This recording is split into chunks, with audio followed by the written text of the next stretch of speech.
go. Let's get this, guys.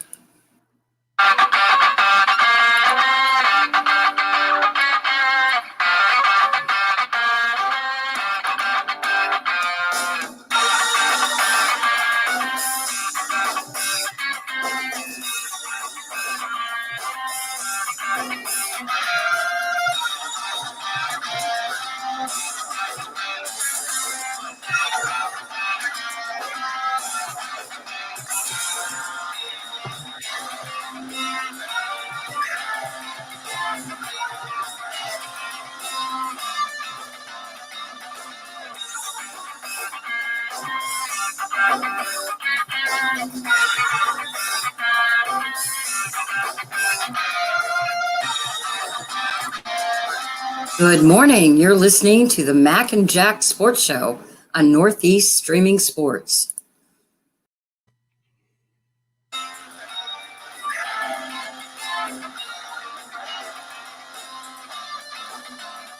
Good morning, everyone, and welcome to the Mac and Jack Sports Show, our Saturday debate show, streaming live on Facebook, YouTube, and Twitch, on Mac Sports and the Northeast Streaming Sports Facebook pages. The Northeast Streaming Sports YouTube channel, also on Twitter and Instagram.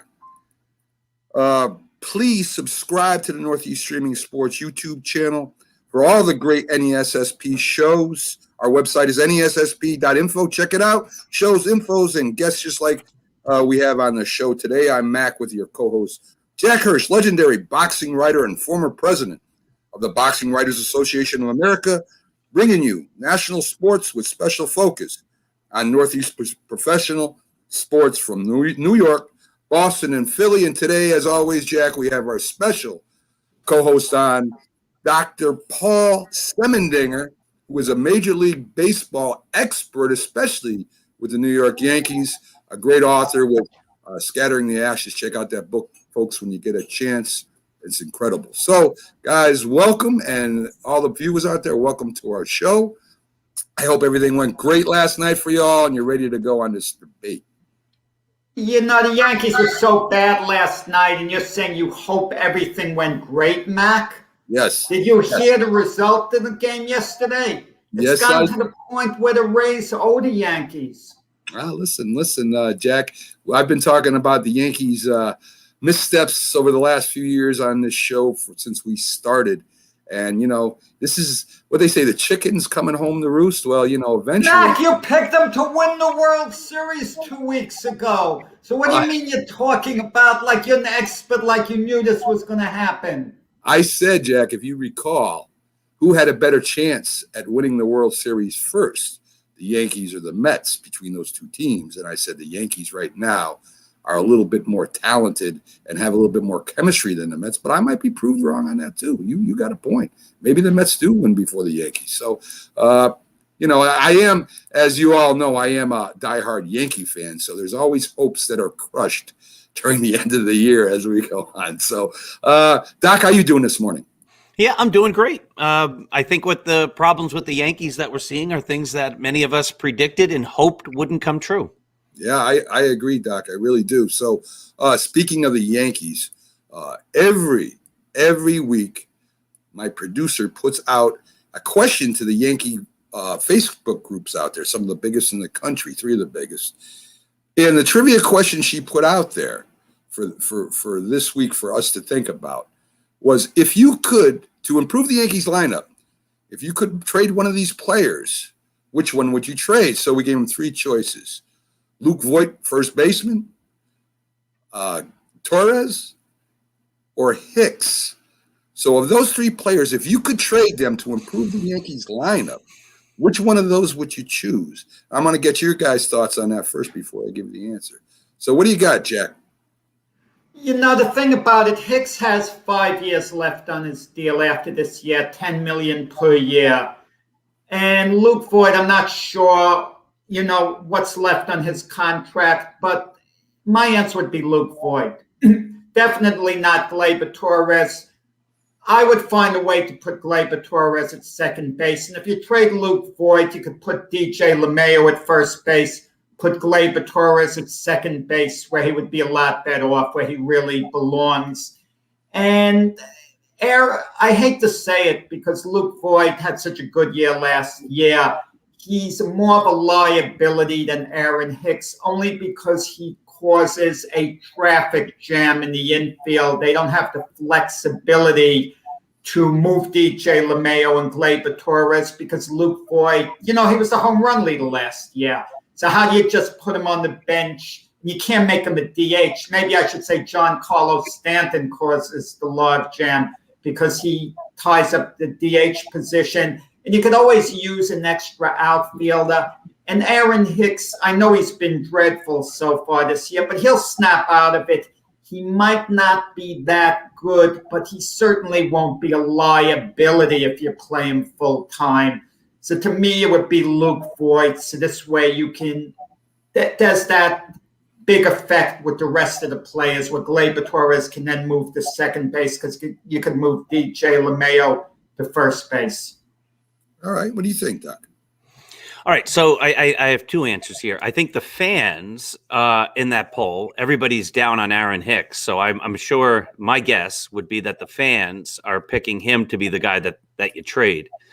If it were me, and I hate that I'm saying this, but I believe that when the Yankees put their eggs in the DJ LeMahieu basket, and again, and we've talked about this a lot, the Yankees signed DJ LeMahieu hoping that he would be the player that he's been the previous season and a half, which was not the player he was in Chicago and in Colorado. He was a very good player. He wasn't the guy who was hitting 355 and doing all this stuff. The Yankees banked on him at 32 and 33 years old going forward, being a superstar, and they felt he'd be so good that they would take their up-and-coming great young second baseman, who originally was a shortstop, and try him as a shortstop. So far, that's not working. So if I were the Yankees, I don't think you can trade LeMahieu.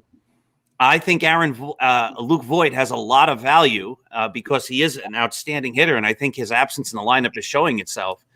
And out of those three guys, Aaron Hicks, Luke Voigt, or Gleyber Torres, I think the one who would bring the most value in a trade and the one who really doesn't have a position is Gleyber. So I would look to make some type of – and he's actually regressed the last year or so. And this year, all I see, except for that one extra inning game last week, is him swinging from the heels. Every time he swings, after he fouls the ball off, he's off balance. His approach has radically changed. And I don't know if the Yankees can fix that because they haven't, and he's getting worse. And so if you want to talk about a guy who has a lot of value and you might be able to swing a blockbuster deal and maybe bring in some really great players or a great player, it would be Gleyber. And I hate saying it. Doc, I thought about this a lot too. And Hicks, I don't think Hicks is going to be a great player. I don't think the Yankees, I think they made a mistake at signing him for that much money, even though it's not a lot. Voigt is still unproven. He's definitely got power, and you got that short porch. But I would agree with you, and I hate to say it too, because I think Torres would bring the most quality players to the Yankees. I mean, if you want a shortstop, if you want another starting pitcher, if you want another outfielder, Torres may give you all three of those things, at least two, and a very, we're talking all-star player at one of the positions. If you traded him, you're right, he does have the most value. So, I would go with with Torres also. So, but the fans, as you predicted, Doc, they want to get rid of Hicks. And I can't say I blame them. It was easy. Torres was second, believe it or not, and Voigt third. Hicks thing is baffling to me. He's a good player, but he's nowhere close to one of the better center fielders in the league. I think he's hitting and defensively, he's good. He's real good, but he's not great. And Torres has the potential to be great. But they did pick Hicks as you predicted, that because he's had such a rough year so far. So that was their pick. Jackie made a lot of sense, and Doc, I agree with you. Stanton, I would rather get rid of Stanton, and I know that's unpopular with some people too. I'd just rather get rid of him and his contract. You can't get rid of contracts so easily. Doc, you mentioned about DJ LeMayo. He was proven at Colorado. He was a batting champion for the Colorado Rockies. So he's already a proven player there. I think it's too early in the season. I'm not basing this on 12 games. Okay, I think they played 12 games, so 12, 13. That's not enough of a body of work for this season in itself. I'm going back to all the way last year, and I know how great Luke Voigt was last year in the sense he carried the Yankees. I'm just looking at the effect it has, like, on the whole team. I'm not so much looking at the individuals, and DJ LeMayo is going to hit. So he's not off to a terrible start. I think he's hitting in the 270s or so.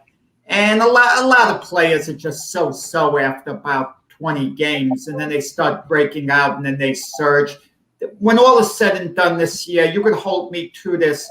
DJ LeMayo is going to hit over 320. That's going to be my prediction, okay? You can hold me to it if it doesn't happen, but I'm telling you, he's going to break out. If in a few weeks from now, he's going to be at 310 or whatever, he'll be just fine.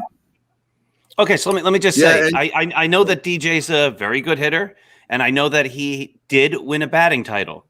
But his lifetime batting average, believe it or not, is only 305. And in 2018, over a full season, 128 games, he hit just 276. In 2014, he hit just 267. He had that same 2014 year, he hit 5 home runs. In 2015, he hit just 6 home runs. In 2016, he hit just 11 home runs. In 2017, he hit just 8 home runs. He came to the Yankees. The Yankees never expected him to be a starter. They brought him in to be a utility guy, and he played so great that he became a starter. And we all love him, and he's the machine. And listen, there's nothing not to love about DJ LeMahieu, but he is not, over the course of his career, this is his 11th season now, been the player he's been for the Yankees the last year and a half. And I believe the Yankees signed him hoping that he'd be that player, the guy who's hitting 320, 330, 340. And I just don't see that happening. And I think it was a short-sighted decision. We've talked about this a lot. To invest in the guy who's going to be 33 for the next 6 years rather than investing in the younger guy, Glaber, and putting him in the position where he should shine. And he's 23. I would have rather the Yankees looked at a different shortstop, moved Glaber, and moved on from DJ. As much as you hate to say it, you buy high, sell low, right? Or whatever, or buy low, sell high. Yeah. And he's at his peak. And the Yankees jumped in and said, I think that's going to continue. And I believe the team's built around this hope that DJ is going to be a 320, 330, 340 hitter. And if he's not, then the team's significantly weaker. No, you make good points, except for the part about they didn't bring him in to be a utility player. They brought him in to be a starter. And I can say that based on the contract. They gave him $24 million for 2 years. You don't pay that type of money out for someone to be a utility player. Yeah, fair. When they signed him, they said like he's going to play all over, and that's what they were doing originally. So yeah, they said he was going to play all the time, no matter what position he played at. That was the whole plan for him, which I thought was a great plan. Letting him play and give players a rest, and maybe even upgrading the position because he's a Golden Glove winner. We don't want to forget that. So we'll see what happens, folks. I mean, I don't know. Yeah. If Urshela doesn't re-sign with the Yankees, DJ LeMayo moves to third base. So he's got that flexibility that makes him extra valuable, that he could play several positions. That's true. So, folks, I try to do this every day during the week, but especially here on Saturday Night Debate Show, we do have a Yankee trivia question since Doc starts spreading the news of Yankee blog over there. And I try to stump him. It's kind of hard, but we'll see what happens with this one. Right, guys?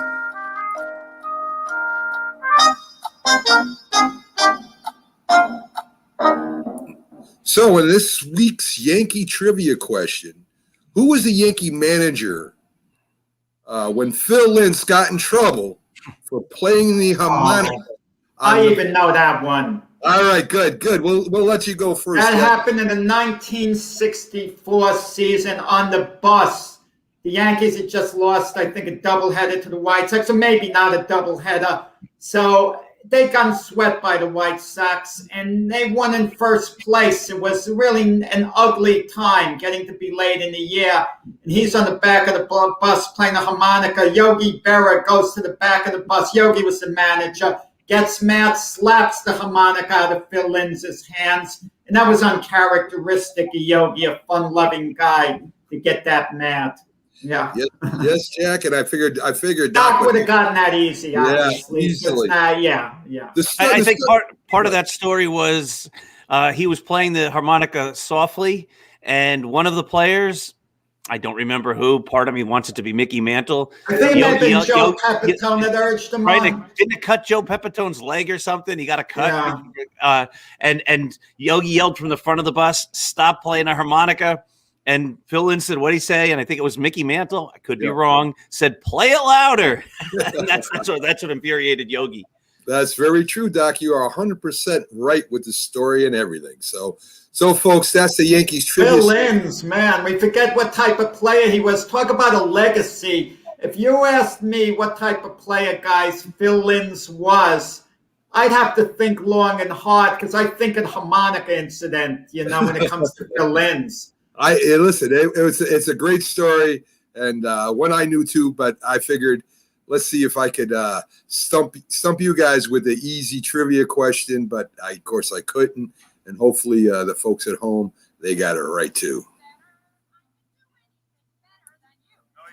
Yes, I can. No, you can't. Yes, I can. No, you can't. Yes, I can. Yes, I can. Anything you can be, I can be greater. Sooner or later, I'm greater than you. No, you're not. Yes, I am. No, you're not. Yes, I am. No, you're not. Yes, I am. Yes, I am. I can shoot a partridge with a single cartridge. Yes, folks, you have tuned into the Mac and Jack debate show after we get past that little Yankee bits we do. So in our debates, we have a lot of variety of topics today, Jack. And of course, as always, you go first, so I have an unfair advantage. Being the producer of the show, I love having an unfair advantage. So what we're going to do is, with our first topic is what should be taught, in school PE. I guess you could go from grammar school all the way up to high school if you want. Is it better? Is it better to teach fitness or sports skills? This topic will probably intertwine with each other. There might probably be some kind of agreement on some points, but it should be a fun debate, Jack. So what do you think? Hit your microphone, Jack. This should be a fun debate, especially considering my background as a career phys ed teacher and Doc's, background as a school principal. We have, first off, there's a curriculum that has to be followed by phys ed teachers. Okay, so they can't or shouldn't just do what they feel like doing. They really do have a curriculum to follow. And there are a lot of factors. There's age level. Are there any disabilities the students have?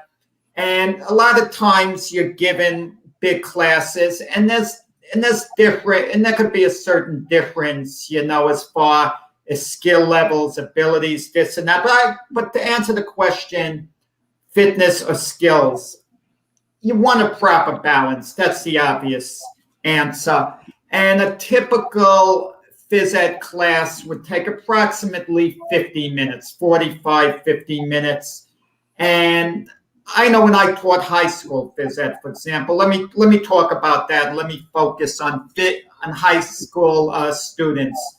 They would come in, they go to the locker room, they change. A typical high school building would be somewhat big, so they'd have to get to class on time. You stress that, and no excuses not to get there on time, no stopping in the hallway, chatting with your friends. You have to get them out of the locker room pretty quickly. One of the teachers has to be in there to move things along. And you don't want to take a lot of time with them on their spots. I hated phys ed teachers that would do that would, just rattle, take their time. Because keep this in mind, students are sitting for the most part all day. And phys ed is a great opportunity for them to move around. And it's easy for us to talk and say students should be seated because we have a chance to move one way or another. Even classroom teachers can get up or should be up out of their seat. They should be moving around while they're teaching. But students are expected for the most part to be sitting.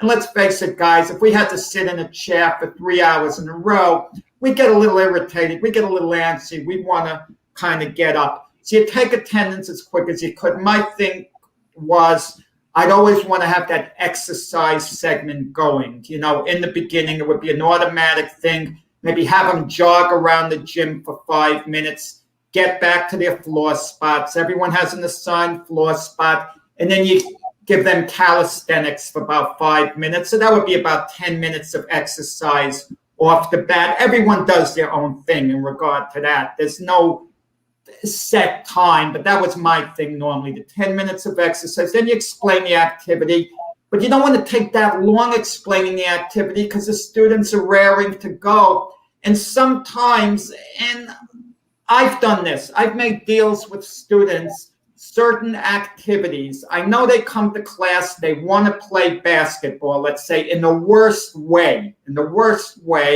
they're good students. But I'll make a deal. You listen, you pay attention to this skill activity. You show me you can execute it. If everyone does, then you'll be given free enterprise time. But I set up different stations, and my favorite was I'd rotate the stations, okay? There could be a chinning bar for a few minutes. There could be a jump rope station. There could be a foul shooting, station. You kind of want to circular, move it around. But the bottom line is fitness over skills. Fitness is something you're going to be doing for your whole life, or you should be doing.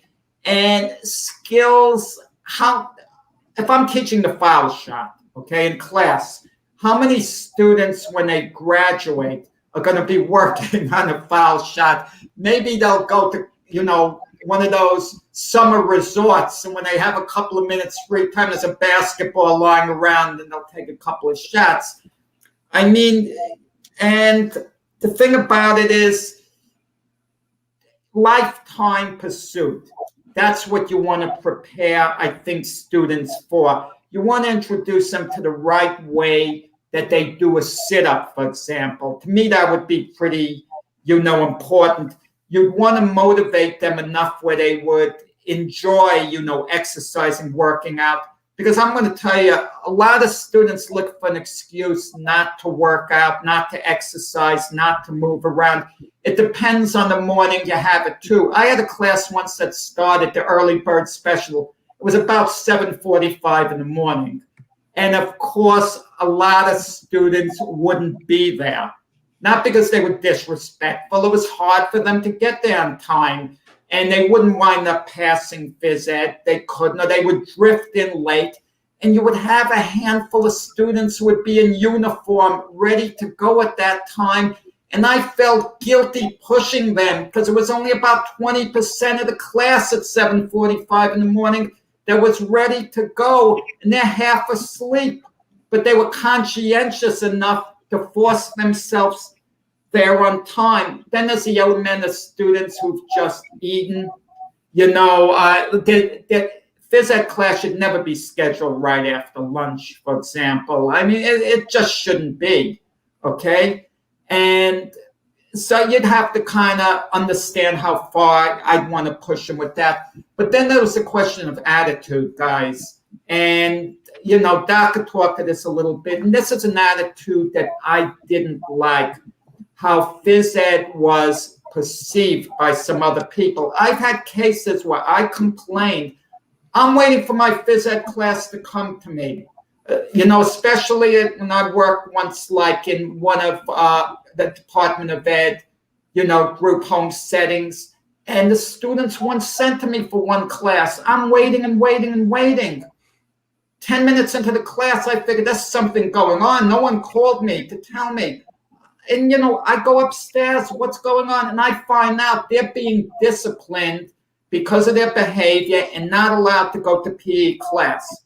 And I'm thinking, wait a second, if they don't behave with me, can I hold them back from going to math class? Technically it's the same thing.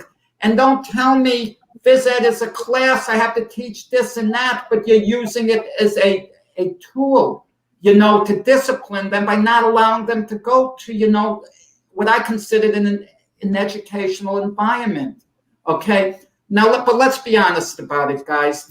For the most part, the favorite subject in school students have would be lunch, phys ed class shop. I mean, that's just the way it goes. I mean, the majority, I'm saying. But I think what we have to do is emphasize on lifetime fitness. And then there's the cool down period at the end. Phys ed is an organized class. It's very important you keep it organized at all times. But I think you should stress fitness over skills. But of course, you have to teach the skills according to the curriculum. You do it. And if you see the students enjoy that particular activity, okay, a lot, you can maybe stay on that part of the curriculum longer than you planned. I mean, there's so many intangibles involved, but fitness over skills is my answer. Yes, I very explained very specifically. Look, Jack, all I can tell you about is two things. Once when I was a kid and once when I coached. I loved and hated PE. It can either be a lot of fun or boring as hell, right? I mean, boring for a kid to learn is what is not conducive to learning, right? It's got to be interesting. It's got to be fun. It's got to have an outcome. Fitness is general. It's a general term, right? I mean, what's being fit? Is it doing a push-up? Is it running a lap, or is it running from cones and doing drills? So push-ups, pull-ups, all that stuff that I've done all my life to keep in shape were for the sports skills. So it has to have a base there somewhere. But to say it's over sports skills, I don't agree with that because, how interesting or how fun is it doing 20 push-ups or 10 pull-ups or 25 sit-ups? In sports skills or drills, however you want to say it, it's more interesting. There's an outcome. And I'll give you a couple examples. Me, I don't follow soccer as an adult, but I used to like to play it because I was running around. I was trying to score a goal and doing drills for my footwork. I played football a lot. The skills that came along with that, how to properly throw the football, how to hit a receiver at a certain spot, running with the football, how to hold it right, how to not fumble, how to go from cone to cone, sideways, stuff like this with an outcome.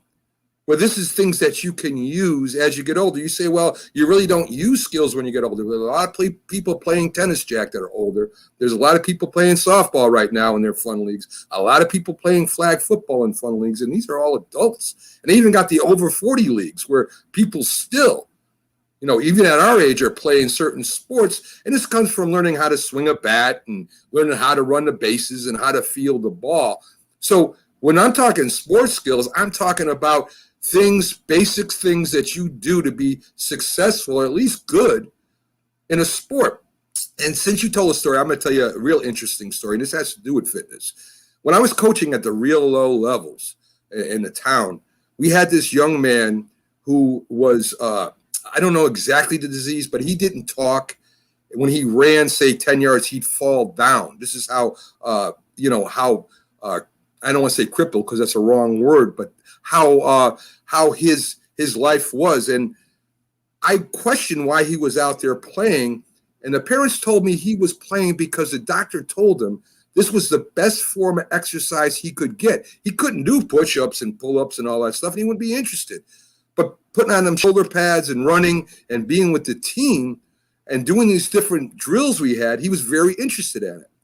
And here's the ending to this story, and I've coached a long time guys at different levels. And my favorite moment was when I put him in at nose guard with all the skills I taught him. They would put him at safety and let the guys run around him. So when I became head coach, I put him at nose guard, a pretty big kid. And he got knocked around, spin, and actually fell on the ball carrier and made a tackle. Well, the parents started crying. And, they came over to me, and here I go getting emotional, and shook my hand and hugged me because this was one of the happy. And the kid jumped up and down, was smiling. All the kids went over and congratulated him. This was a kid that really couldn't run 10 yards, and he made a tackle, his first tackle ever. So this is the kind of reward from doing drills and being fit, which you do have to be fit. I agree with that 100%. But this was something that this young man learned at a very young age, and I put it to use, and it was probably one of my best moments as being a coach. So that's why I say sports skills. Yes, Doc, it's on you, my friend. Ah, love that story. Thank you. So, when we're talking phys ed in school, I think the focus has to be basically on teaching kids how to be fit. And I think the skills come after that, obviously. The idea in school is to teach kids for a lifetime of learning. And the idea of phys ed is to teach kids for a lifetime of learning, obviously, but lifetime of fitness. And, there are people, as you know, I still play baseball. I still play softball, 52 and a half years old, almost 53. And I still pitch. There are people, lots of people like me who still play, but there's lots of people who, once school ends, they never get themselves involved in any type of sport. And so the key is, through their schooling, we have to teach them how to stay fit. So in phys ed class, I believe you need to teach them those skills so that they can stay fit. The great teachers, and I've been fortunate that I have been the principal with a number of fantastic phys ed teachers.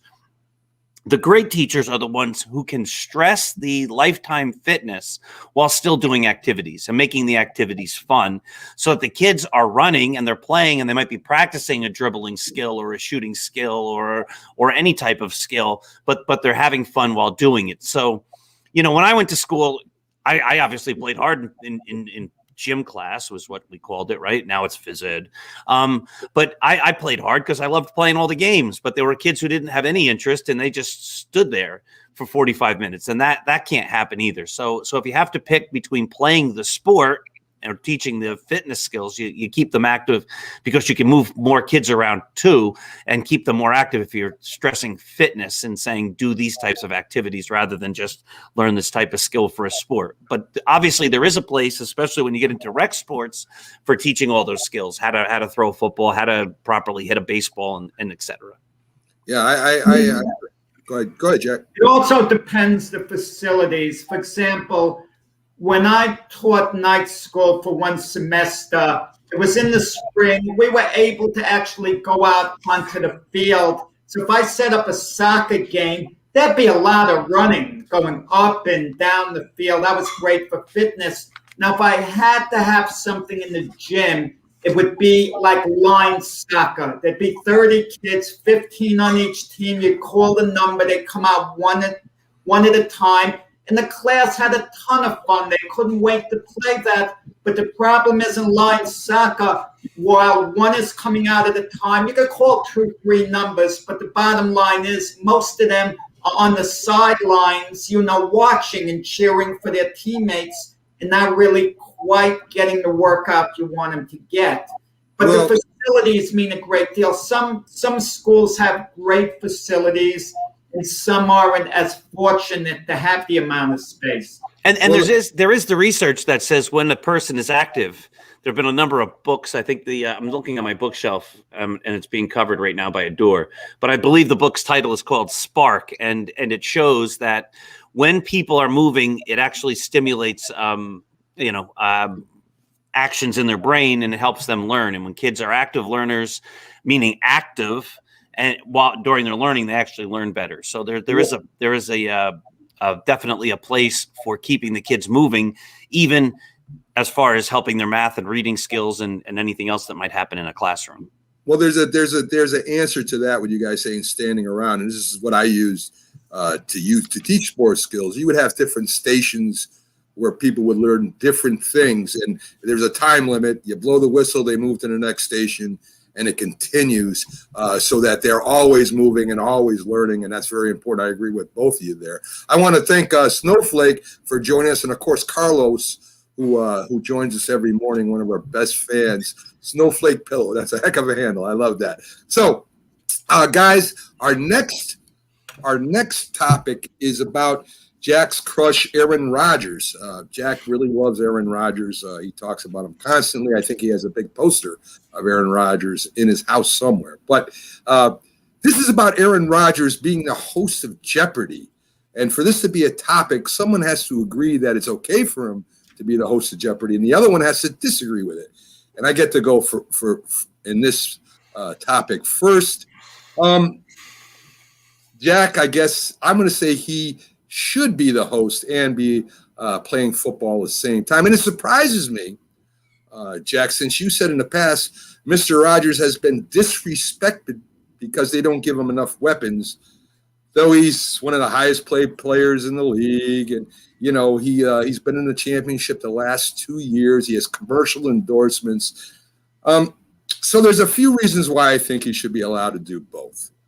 First, the players over the history of sports have not only done other activities, but have played 2 sports at once.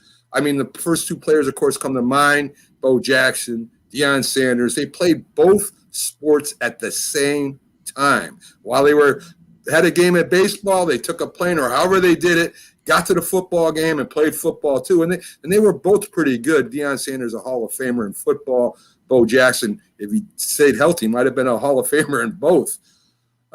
2, he's not doing activity, Jack, that may injure him. Some players have in their contract they can't play pickup games, basketball, ride motorcycles, and other things that might cause them injury, and cause them to be out the season. So in jeopardy is there's no really any physical exercise or any kind of activity that may injure him. And third, Jack, it's not live shows. They don't do 48 shows once a week. What they do is they tape the shows all in one day. They may take 3 to 5 shows in one day, and it may take maybe 7 to 8 shows to go ahead and tape, and then he's back and playing football for the rest of the year. These are taped in advance, of course. So Aaron Rodgers hosting Jeopardy to me is not a big deal at all. In fact, if he's good at it, who knows? Maybe he becomes a full-time host when he retires. So it's just another avenue for him to go down in his life after football. Maybe he becomes unbelievable at it. Who knows? But to say he can't do it, I think is crazy, Jack. What Aaron Rodgers does in the off season is his business. He could do whatever the heck he wants, as long as it's legal, of course. But once the season begins, his full concentration should be on football. Now, you could say, well, on an off day, he can fly to California to do so-and-so. Technically, he can. But what happens if they're planning to do the Jeopardy shows on Aaron Rodgers' off day, and the Packer coach Mike LaFleur says, this team is playing lousy, we're not taking an off day? His NFL coaches have been known what to do. What's he supposed to do? The coach backtrack because Aaron Rodgers has to do episodes of Jeopardy? And playing quarterback, it's a complicated position. I mean, there's a playbook. There's a lot of studying. You got to be all in completely. You can't coast in any way, shape, or form. And you mean to tell me during the season, if Aaron Rodgers is doing Jeopardy, you're not going to tell me football is going to have his full concentration. He's going to be thinking while his football playbook is open in his room, what am I going to ask on Jeopardy? What am I going to do on this show? What am I going to do on that show? And it also is a bad sign. It indicates he has one foot into retirement. It tells the Packer organization, it tells his Packer teammates, I could quit this anytime and just do my Jeopardy gig. And let's say he's in Green Bay. It's his off day. You mean to tell me he's going to fly from Green Bay to California, fly back the next day to Green Bay, and then fly to the East Coast soon after for a game? It takes something out of you. It really does. I mean, technically he can do it. Legally he can do it. I understand. We can't tell him that he's not allowed to do it, but we could try to discourage him from doing it in the season. Now, if everything's in the off season, if all episodes, let's say, are going to be done in March, April, or May, okay, I mean, that's fine. Let him do the episodes then.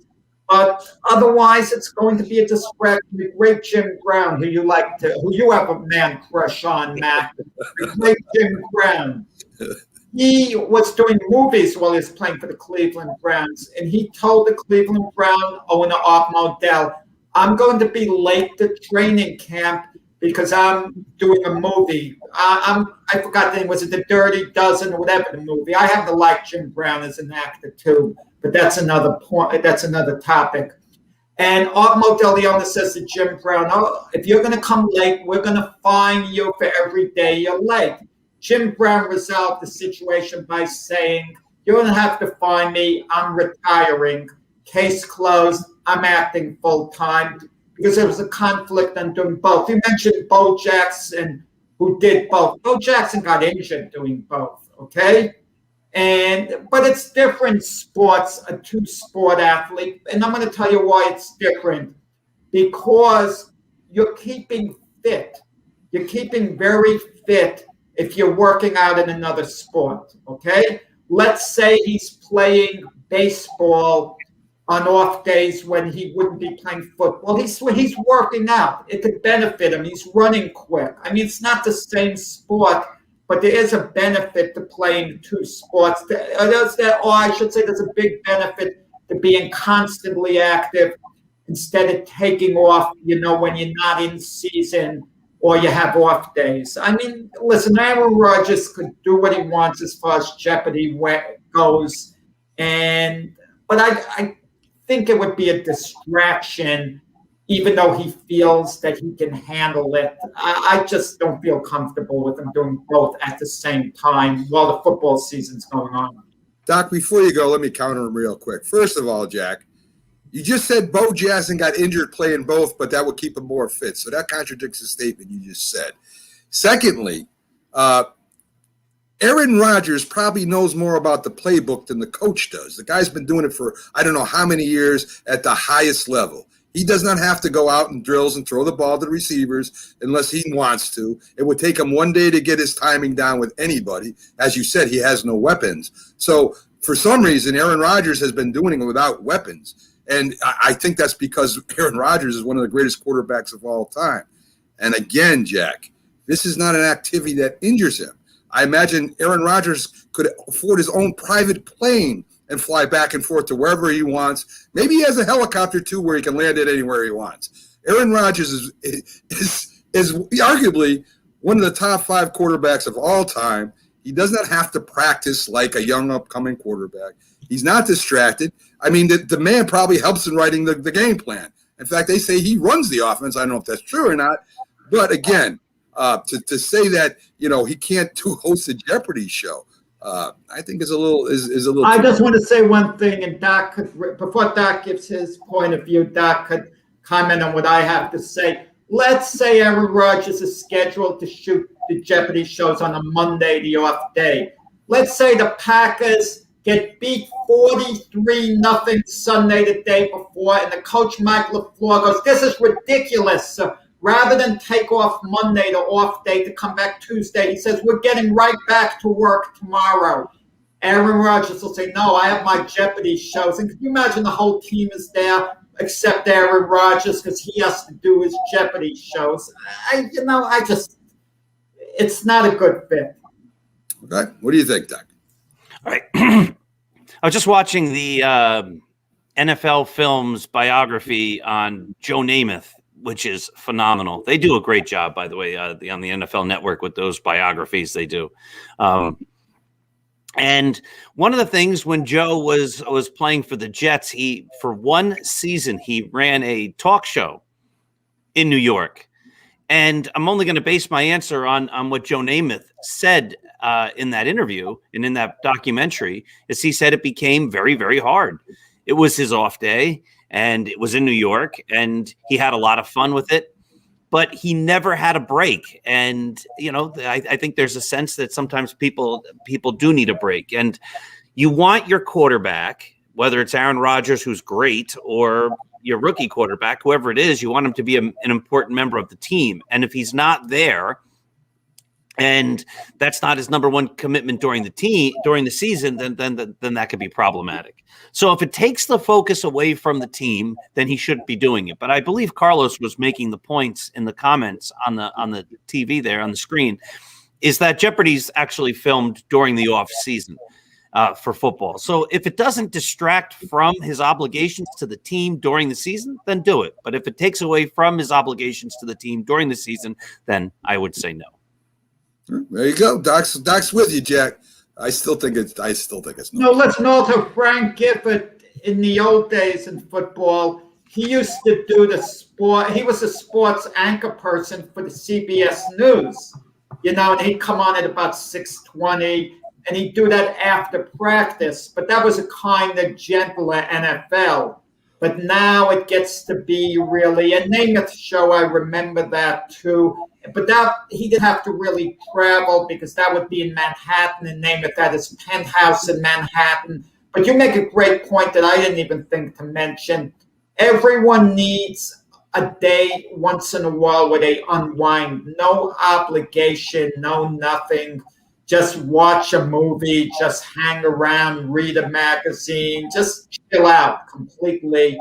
And he wouldn't be getting that during the season if he was doing, the Jeopardy show. At least I don't think so. But, everyone handles things a different way. Maybe Aaron Rodgers could handle it wonderfully and it would work out. I mean, I don't know.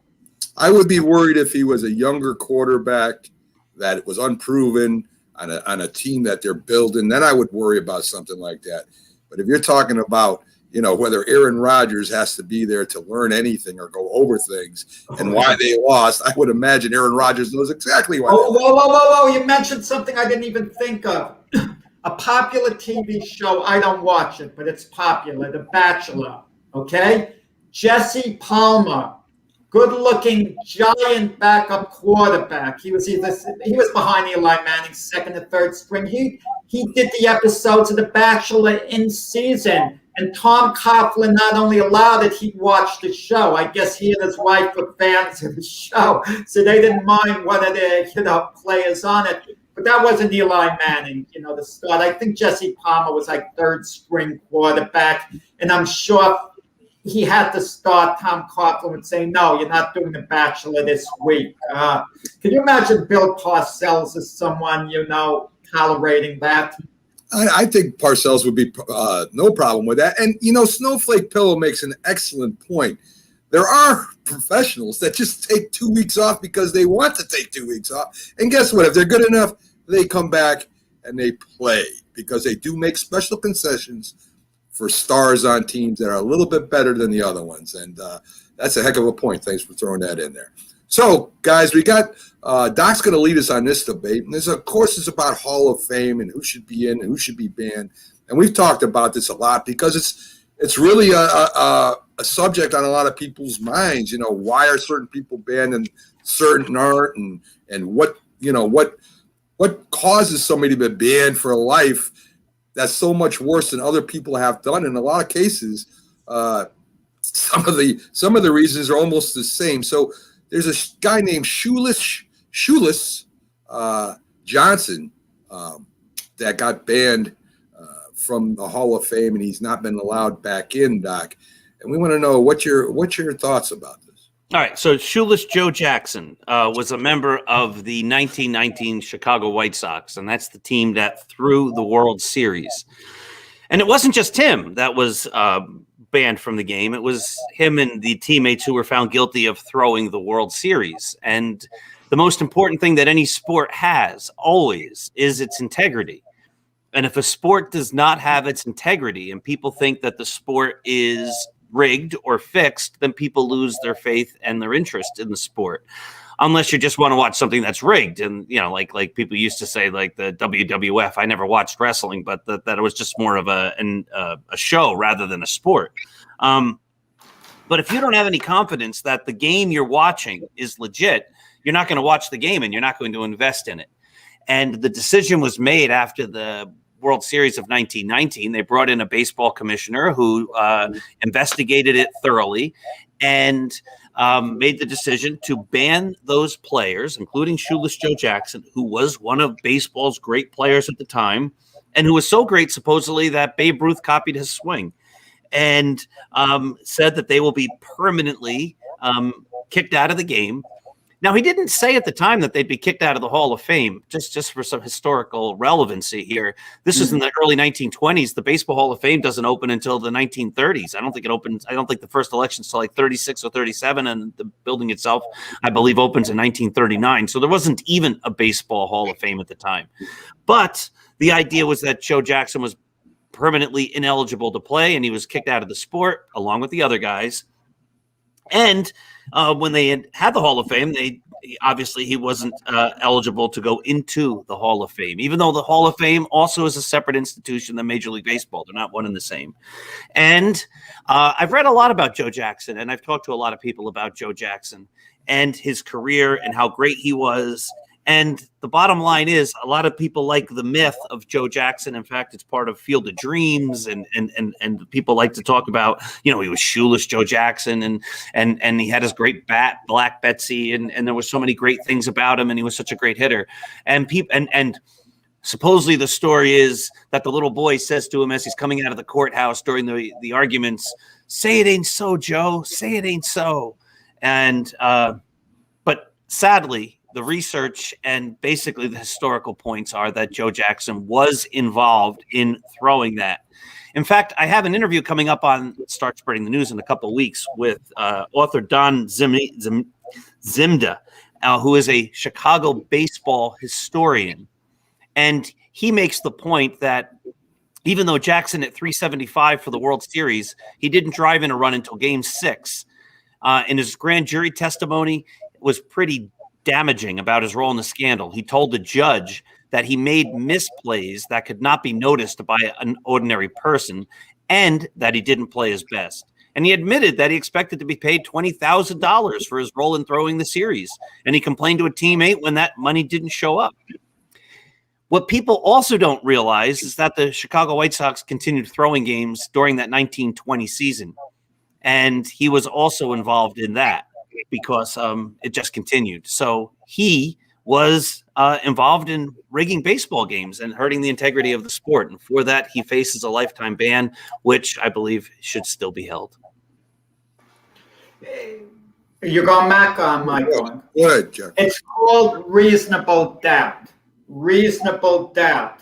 And I have a lot of reasonable doubt that he threw, was involved with the other players. You mentioned, his batting average. He had 375, but he had 12 base hits in that World Series. It was a record in 1919, and it was a record that stood, a World Series record that stood for the next 45 years, 12 hits. Defensively, he didn't make an error. He threw a man out at home even. If he was going to rig things defensively, it's easy to make a bad throw. You just throw it over someone's head.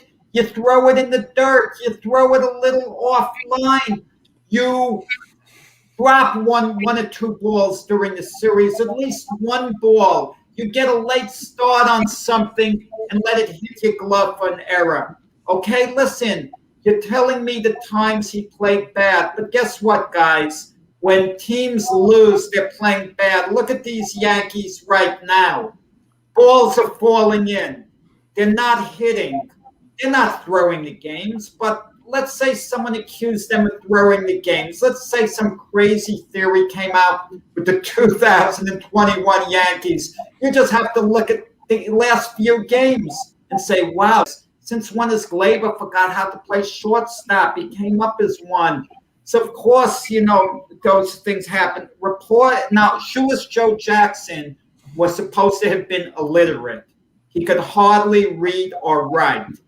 He was naive, a country bumpkin. He didn't understand things too clearly. The other 7 guys said shoeless Joe wasn't in on the meetings with them.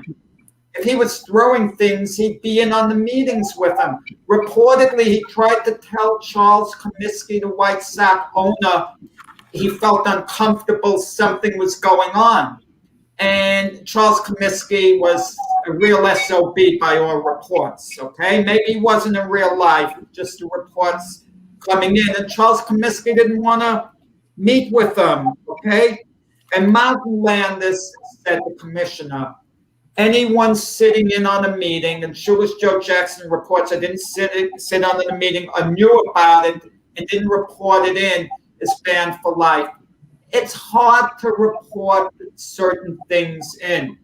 Shoeless Joe could have thought, I'm just going to play it straight up. I'm not in on this, but I'm not running and telling on the teammates. It's not an easy thing to do, to tell on, other people. Should he do it? Yeah, of course.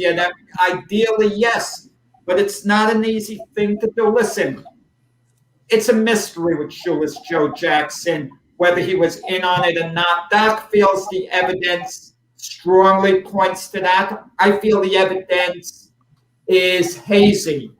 And because I think it's hazy, I have enough reasonable doubt that I would let Shoeless Joe Jackson, I would reinstate him based on, reasonable doubt.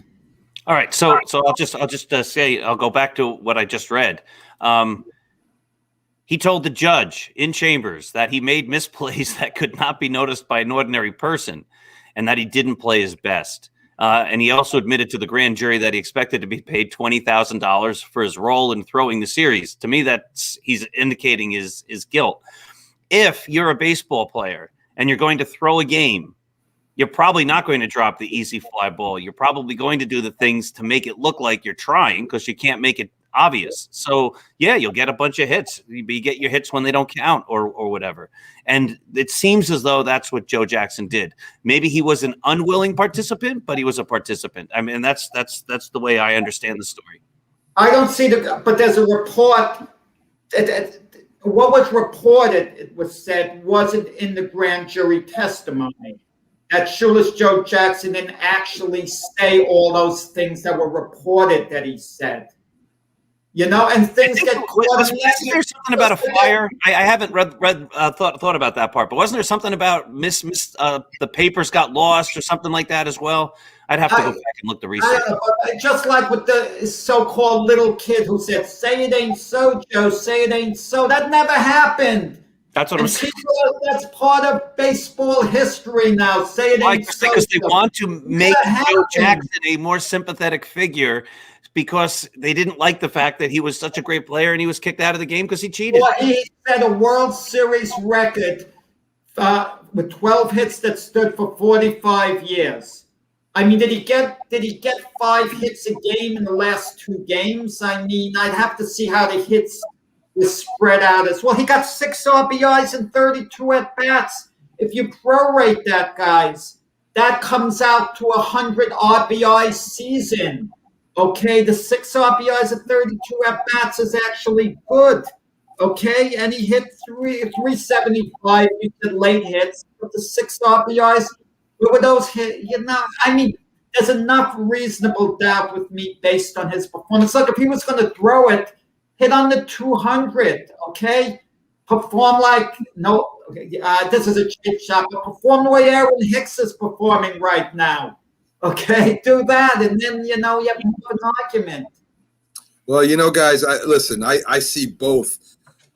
As I said before, we have a lot of reasons for banning people or not voting for people, right? We got people saying steroids was bad for baseball, but yet it was good for fans, and yet players before that were taking medication so that they could stay up, so that the performance was better. They're not banned. We have a guy that's banned from baseball for gambling, which says no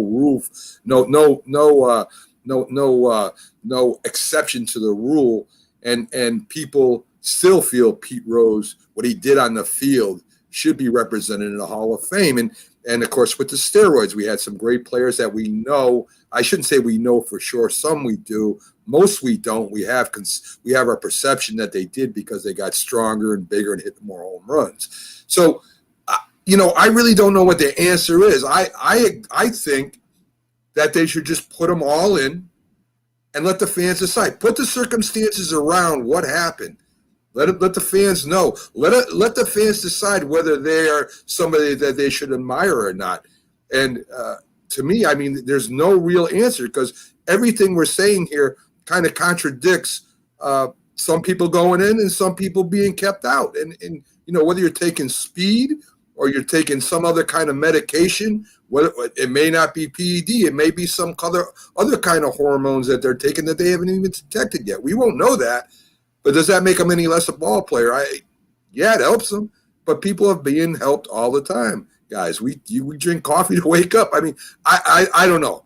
I think that the only way to be fair, that some people are in and some people are not in, is to put them all in, but the circumstances, what happened, what was thought happened, what they admitted to, what they didn't admit to, and let the people go there and make up their own minds. Because isn't it in the end all about learning, right? Learning about these famous guys, what they did, what they contributed to the game. That's what the Hall of Fame for. It's not a medal.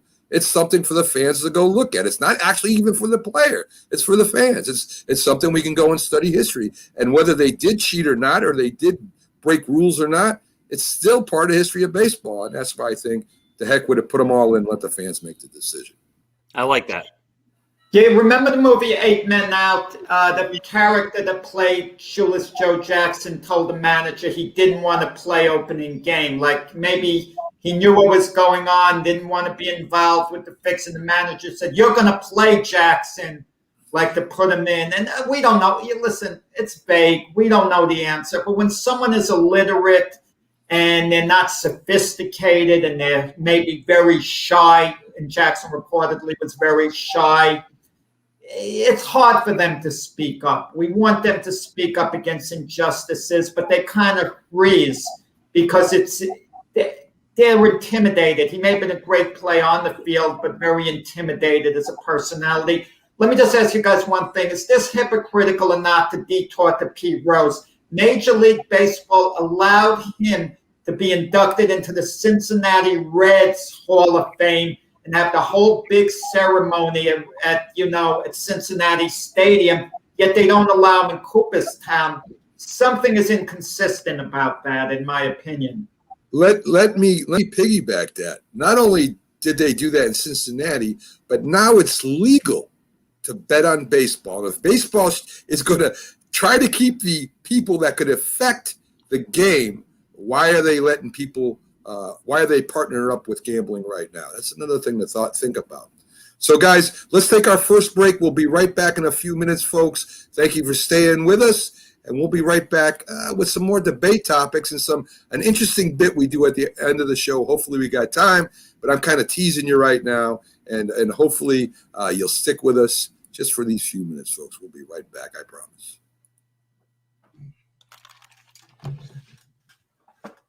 If you served honorably in our nation's armed forces and you're looking for a way to continue serving your fellow veterans in your community, then join AMVETS. Each year, AMVETS members volunteer millions of hours at VA healthcare facilities from coast to coast, helping to improve the lives of their fellow veterans through the VA Voluntary Services Program. AMVETS posts and departments also participate in a wide variety of community service projects, ranging from Americanism in our schools to supporting the Special Olympics and Boy Scouts of America. If you no longer wear the uniform today, you can still serve through the AMVETS by joining today at amvets.org. Hi, Grandma. What's for dinner? Hey, honey, I'm making stew tonight. Ooh, can Nina come over? I'm not sure about our new friend. I wonder if there's been any drinking going on. Alcohol at her age can lead to so many bad things. I've been meaning to ask you, what would happen if someone offered you a drink? Grandma? This is hard. She's so young, but I know I need to talk to her about it now before someone tries to give her alcohol. If anyone ever does offer you a drink, I want you to say no. I have too much respect for my family, and I don't want to get in trouble. Okay. Really? I promise, Grandma. I love you too. Okay, how about tasting this stew and telling me what you think? Some children may try alcohol as young as 9 years old. It's not too early to talk about drinking. For tips on how to begin the conversation, visit underagedrinking.samhsa.gov. That's underagedrinking.samhsa.gov. This message brought to you by SAMHSA and this station.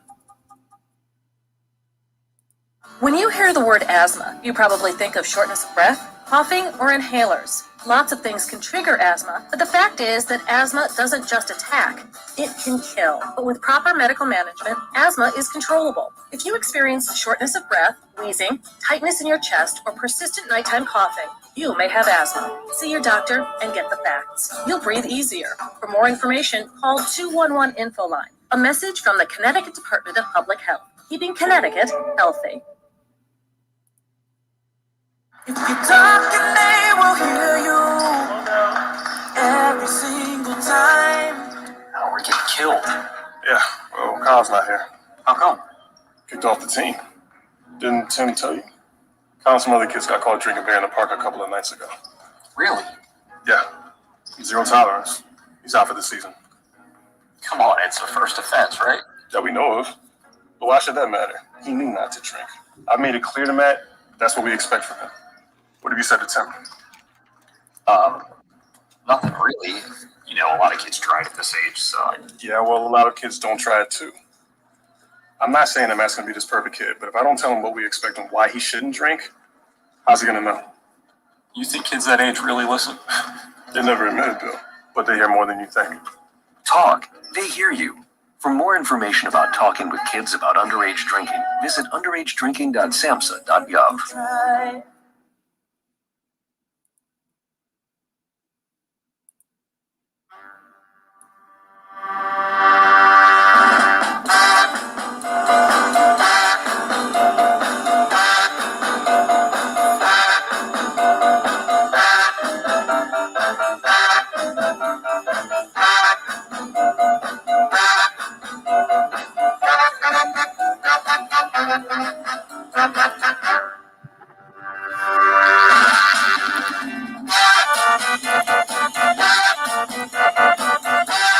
Good morning, everyone, and welcome back to the Mac and Jack Sports Show. This is our Saturday debate show where me, the legendary boxing writer Jack Hirsch, and our special co-host guest, Dr. Paul Semendinger, debate the topics, give you our opinions, and whether you agree or disagree with us, it's always fun, guys. So let me take a few minutes and go through a little bit of business so we can let the people out there know what we're doing. Of course, I was grammatically incorrect on that. You like that? I use a 4-syllable word, guys. I rarely use those. So we are Northeast Streaming Sports. It's a great network with a lot of great shows. If you got a chance, you can either subscribe on the live YouTube channel we have, or you can go to our Facebook page, which is on N.E. Streaming Sports, just like it's spelled, folks. Check it out. You'll get all the shows there. We're also on our new partner, Zodiac TV Global.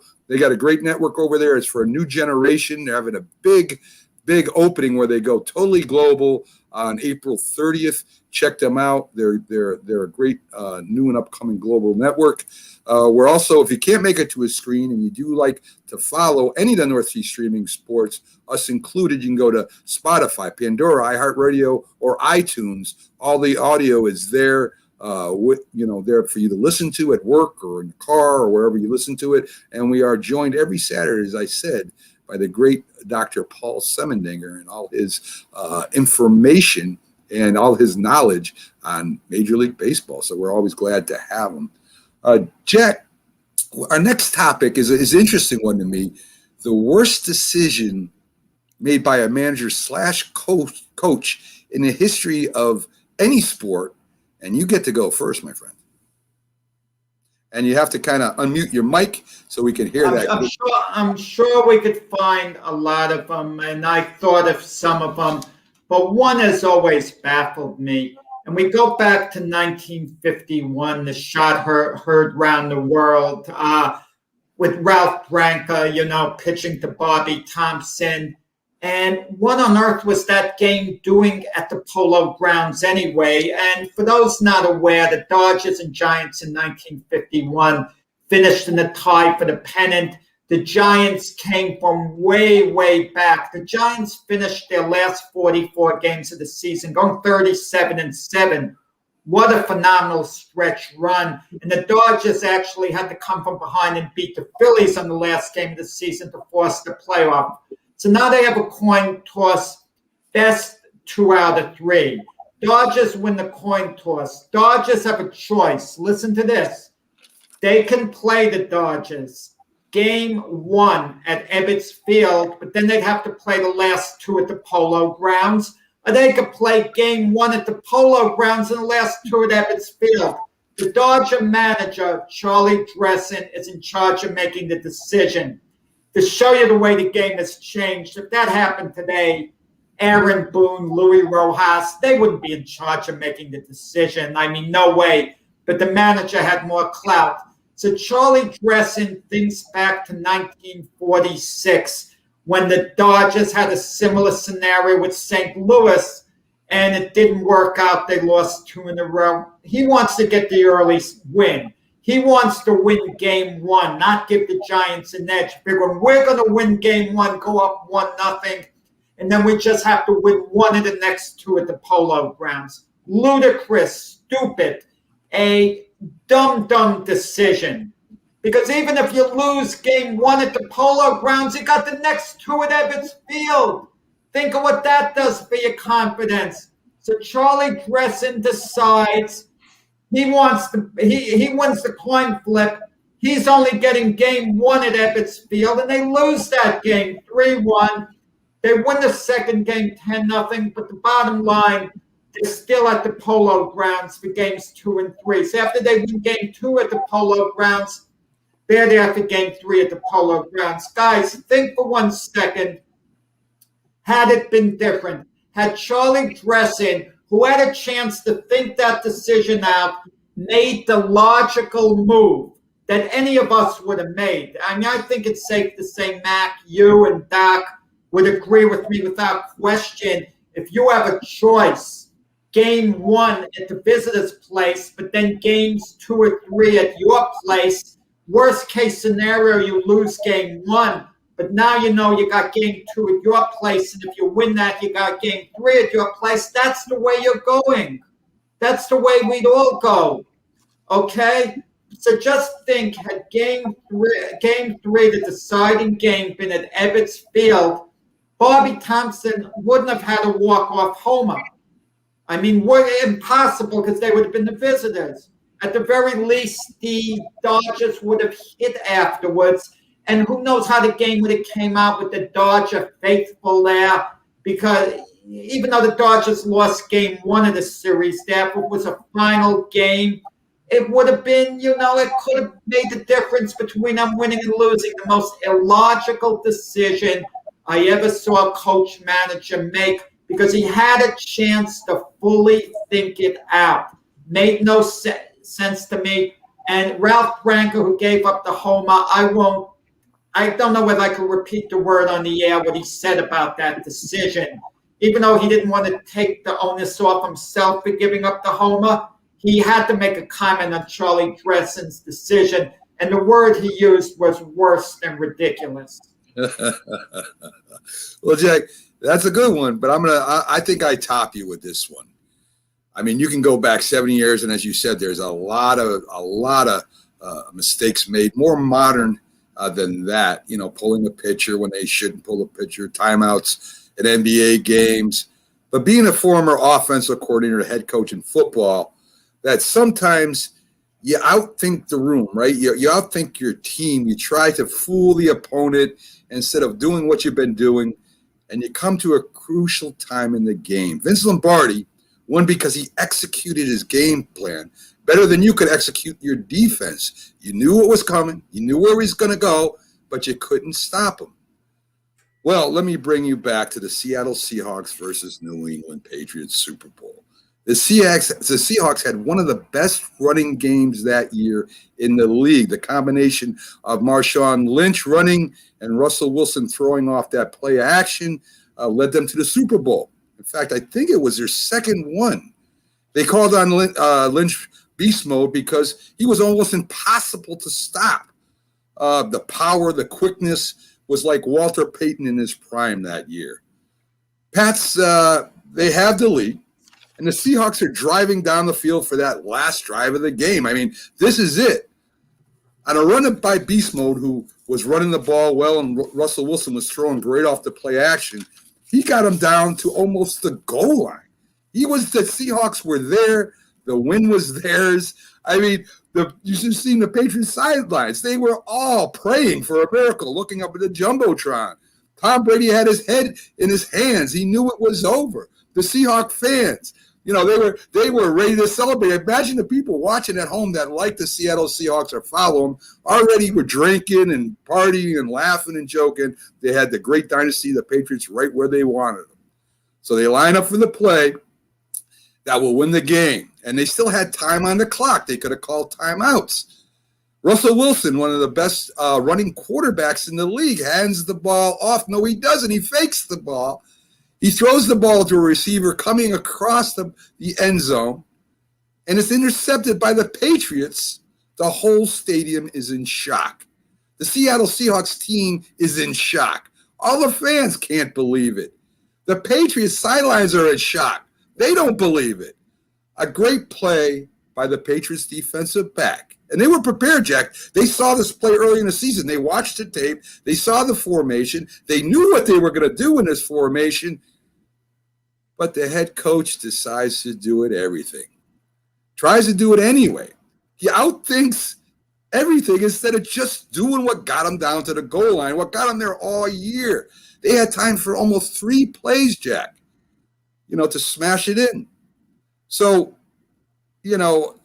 again, as I coached for the years, and I made a few mistakes when I was offensive coordinator, keep it simple. Do what works. Don't try to trick the other team. Don't trick yourself. It's simple. They would have easily won that game. The game was over, but they had to go ahead and get a little fancy. And that's one of the worst calls I've ever seen in my life. Okay, Doc, what you got? All right, that was on my list, actually. The other ones that I have, it's funny. All these have to do with the Red Sox or the New England Patriots. The interesting thing about the Giants, though, is subsequent to 1951, in the last number of years, they've said that the Giants had a sign stealing system at the Polo Grounds. So had that game been played in Ebbets Field, Bobby Thompson might not have known the pitch that was coming. Whether he knew it or not is up for debate anyway. But the argument is he knew that it was coming, and that's how he hit it out.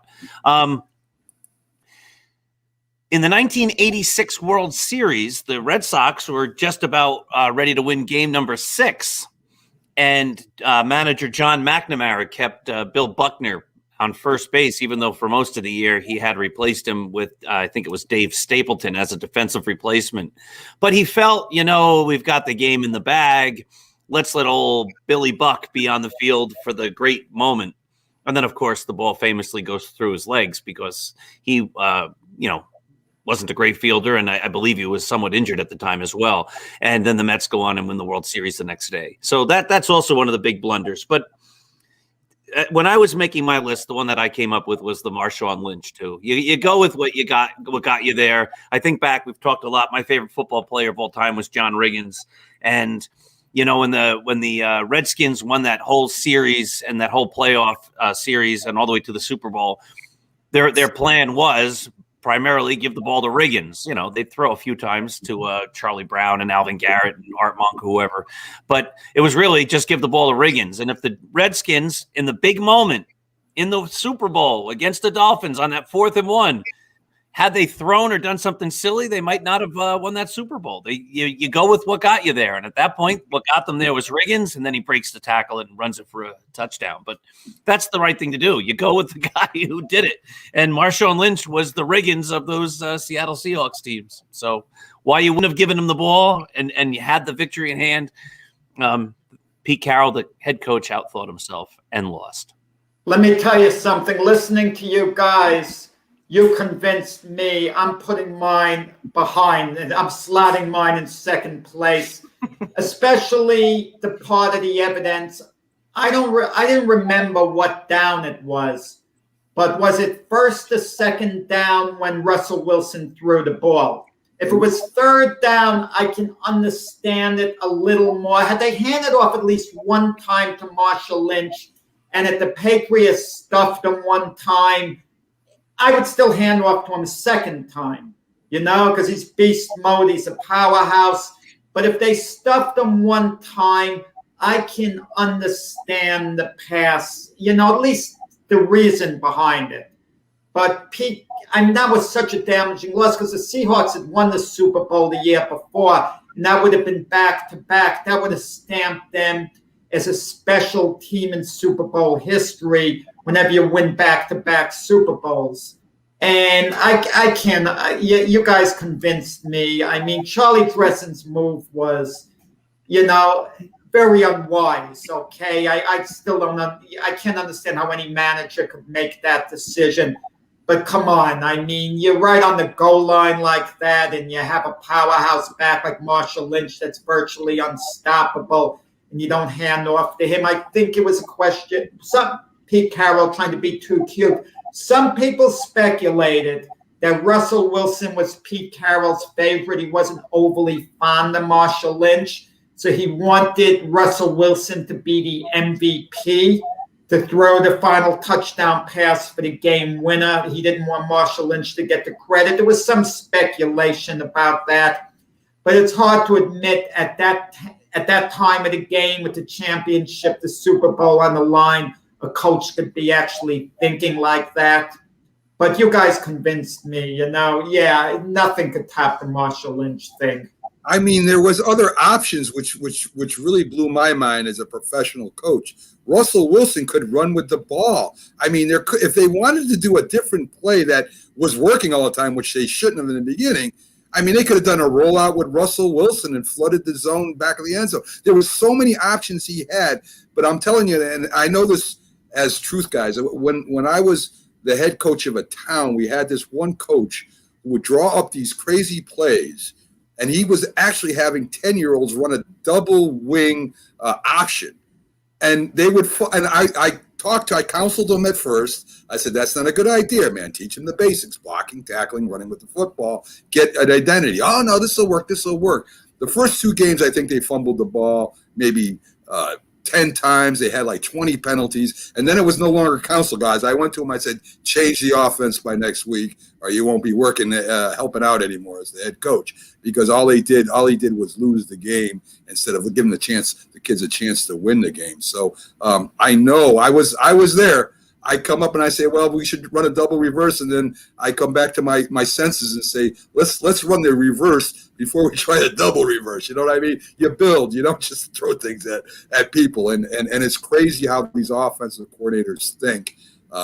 And a lot of times, Bill Belichick said it. You lose the game 80% of the time. The other 20% of the time, the other team beats you. And that's very, very true. But Mac, you're getting a little too cute the way Pete Carroll was saying the other options.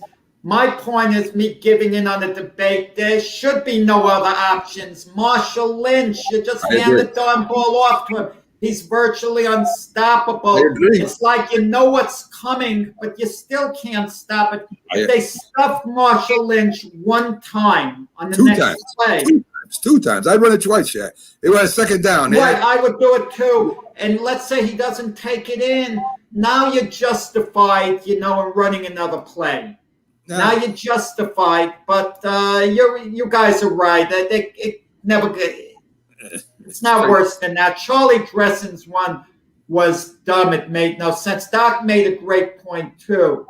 If Bobby Thompson knew what was coming because of the spy camera at the Polo Grounds, he wouldn't have known what was coming at Ebbets Field. He wouldn't have had that. But I don't think there was the spying, guys. That's maybe a debate for another time. Because keep in mind, the Giants won game 1 at Ebbets Field, and then the Dodgers beat them 10-0 game 2. And the Dodgers were leading 4-1 going into the 9th inning. So the Giants, going into the 9th inning in 17 innings, the Giants had only scored 1 run at home in the last 2 games. Think of that. So they were really shut down until they came alive in that historic 9th inning. Yeah, I mean, listen, there's a lot of decisions made by the coach or manager during the year, different spots of the year that causes their team directly to lose sometimes, whether it's an onside kick, not punting when they should, stealing a base when they really don't have to steal a base, or not bunting when they should bunt. There's so many decisions that cause your team, you put your team in a position to lose. And as a coach, that's the last thing that you want to do. So we got our next one is going to be the greatest play we've ever seen personally. So before we get to that, guys, we're getting close to our second break because this is going to take the greatest play we've ever seen personally. Is going to take some time, and it's going to be outstanding, folks. I guarantee you. I got some video. I'm going to try the 2 topics I know that me and Jack have picked. I'm not sure what Doc has picked, so I couldn't prepare for that. But we got video to actually you can watch these plays that we saw in the past that are just unbelievable and that you guys will really enjoy. So give me a minute to set it up, get it ready, and we'll be right back at you in about 2 minutes. When you hear the word asthma, you probably think of shortness of breath, coughing, or inhalers. Lots of things can trigger asthma, but the fact is that asthma doesn't just attack, it can kill. But with proper medical management, asthma is controllable. If you experience shortness of breath, wheezing, tightness in your chest, or persistent nighttime coughing, you may have asthma. See your doctor and get the facts. You'll breathe easier. For more information, call 211 Info Line. A message from the Connecticut Department of Public Health, keeping Connecticut healthy. We all make choices.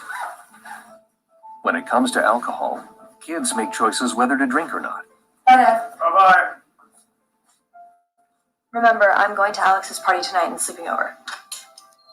Hey, have a seat for a second. Remind me about that party again? Alex is just And adults make choices whether to talk about it. That's true of parents and every other trusted adult in a kid's life. Kids want to know our expectations when it comes to alcohol and other drugs. They want guidance and honest answers to their questions. And it makes a difference when the message is consistent and part of everyday conversations.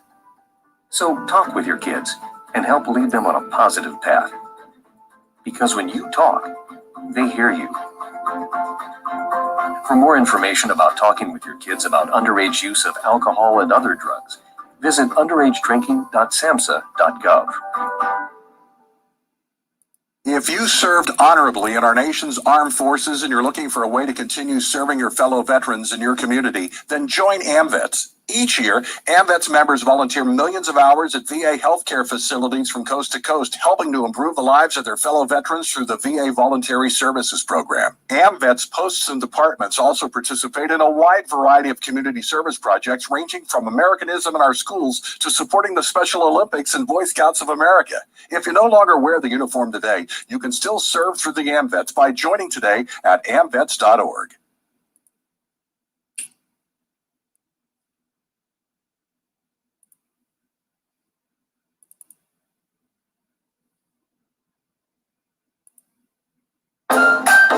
Let's do this first. There you go.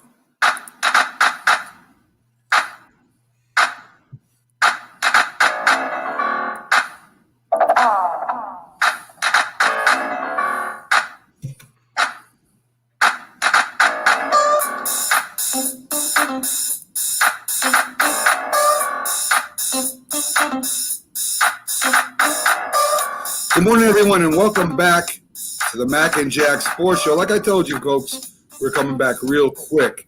The debates so far have been going pretty good, guys. A lot of great points. A little bit of debate, sometimes a little bit of agreement, just at what level, and that's normally what happens because a lot of times we're on the same page. We just might, have some thoughts that we think that are a little bit more important than the other ones. But we want to get to the greatest play we've ever seen, and there's a lot to pick from, Jack. I mean, I'm not going to go into it because Doc might be one of Doc's topics. So I'm going to let you go and tell us, what is the greatest play you ever saw? The greatest play is all relative to the importance, okay? Does it save a season? Does it save a series? Look, about a week ago, I saw a sensational play made by Brett Gardner. I don't know whether you guys saw it. He sprinted 121 feet. That's over 40 yards. To snag a ball in left center field, and the glove control he showed is phenomenal at top speed. Now, had that happened during the World Series and had that saved the game, we would be talking about it as one of the great catches of all time. We talk about Mickey Mantle's catch that helped save Don Lawson's perfect game. If that was just a regular season game catch, we wouldn't remember it, okay? So, but what I remember is the greatest single play.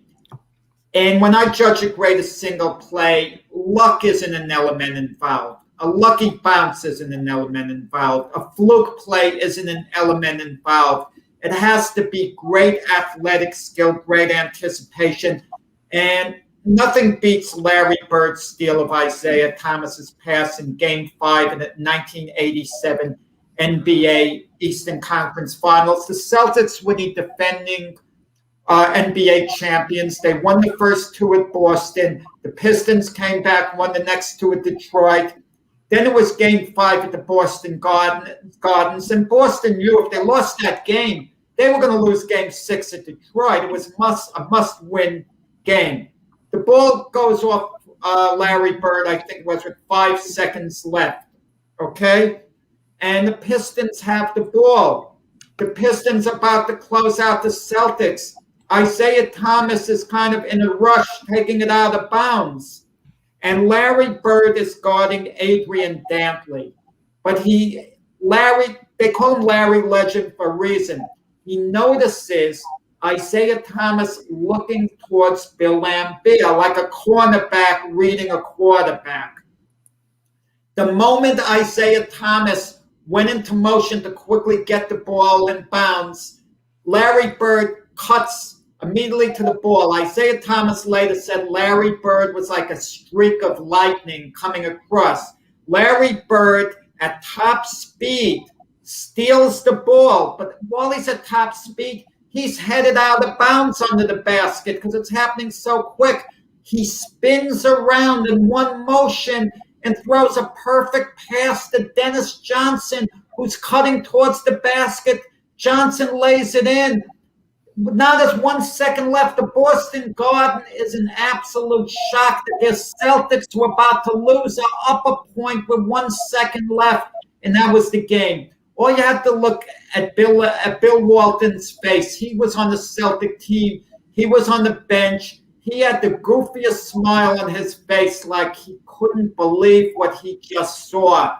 It was a phenomenal play by Larry Bird to anticipate to steal a pass like that. Normally a team wouldn't even try to steal a pass like that. They would just foul immediately to try to send the Pistons to the line, and with no timeouts left, at least have a prayer to throw up a Hail Mary. It was just the perfect anticipation, and it really was a legendary play. The Celtics went on to win the series in 7 games due to that, and they went to the finals. And if it wasn't for that play, they wouldn't have gone to the NBA Finals that year. Yeah, Jack, let's take a look at that. As I said, and if it doesn't come up, guys, just let me know, and I'll stop it. But I'm going to try and share this to the audience. It was an unbelievable play. So let's see if we can do that right now. Now there's a steal by Bird. Underneath the DJ. Right at 1 second left. What a play by Bird. Bird stole the impounding pass. Laid it up to DJ. DJ laid it up and in. And Boston has a 1-point lead with 1 second left. Oh my, this place is going crazy. They had game 5-1. There's no question about it. They should have won that game. And they forgot about Larry Bird. That's all. I tell you, Isaiah Thomas made a play. He'll remember the rest of his life. He just blew the play totally. And people ask me if I was surprised about Larry making that play. Heavens no, we see that play every day in practice. There's no question they thought they had the game won, and I would have thought I had the game won too. But the thing is, they could have called timeout very easily and advanced the ball up court. But the players didn't see the coach hollering and screaming. Jerry's system put what we call great pressure on the ball, because if a guy's taking the ball out of bounds, you want to try to put some pressure on him to make him throw a lob pass or a soft pass out there. And after I got up off the floor after being knocked down, trying to score in the last play, I get up and I'm guarding Joe Dumars, and I see Laimbeer standing there by himself, and all I did was run over there to try to foul him. And once I seen the ball being lofted up over Siston's head, I felt I had a chance at it. I got my hand in there and stowed it, and just as I got it, I'd seen a white jersey streaking down towards your basket, and I turned, and it was DJ, of course, and he gets it and lays it in. So there you go, folks. One of the unbelievable plays I have ever seen. I watched it live, and it was unbelievable. I hope the video you all saw it. It was a great play. And Jack makes a great point. It's the significance of when these plays happen, right? I mean, there's great plays made all year round by great players, but the significance of the game has a lot to do why we remember that. I mean, I didn't believe it when I saw it. It's still hard to believe right now when I see it again. It was unbelievable. A great play, one of the greatest I've ever seen. But I'm going to pivot to another great play under the same circumstances. And the reason why I picked this is it was by accident. As Jack said, maybe that shouldn't count. But it was played right by the defense. The defense had the Pittsburgh Steelers had one more chance at beating the Oakland Raiders in the playoff game. And the Raiders at that time were known as the Bad Boys. They were dominating the AFL at the time, or I should say AFC. I'm going back and showing my age saying AFL. But they had one more chance, and we know the Pittsburgh Steelers went on to win 4 Super Bowls at that era. At that time, they've won more since. But they couldn't break through. You had the Dolphins, the Raiders, and the Steelers who were always battling. And at the end of the game, Terry Bradshaw is dropping back to pass, and he's getting unbelievable pressure that he breaks away from. And he throws a pass over the middle that wouldn't have won the game. I mean, even if the guy caught the ball, it wouldn't have won the game.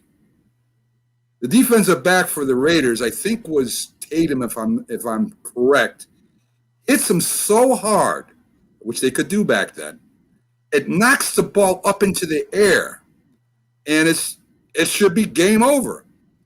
But a guy named Franco Harris, who wasn't even supposed to be in that area, he was supposed to be blocking for Terry Bradshaw, believe it or not. He's in the area, sees the ball fly up in the air, scoops it just before it hits the ground, and runs it into the end zone. And that was the thing that started the Pittsburgh Steelers dynasty, and that caused them to go on to win the Super Bowl. And I got that clip here too, and let's see if I can load that. I got it all ready, and let's see if we can share that for you guys at home. I'm hoping we can do that without messing it up. So let's give it a good shot. Let's see. Bang. Last chance for the Steelers. Bradshaw trying to get away. And his pass is broken up by Tatum.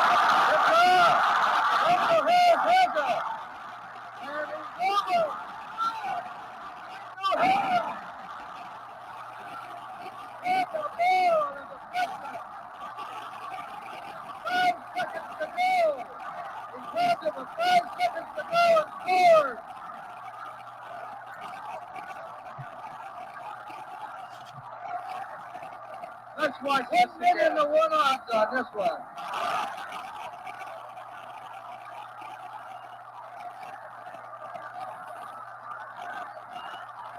Watch this, ricochet.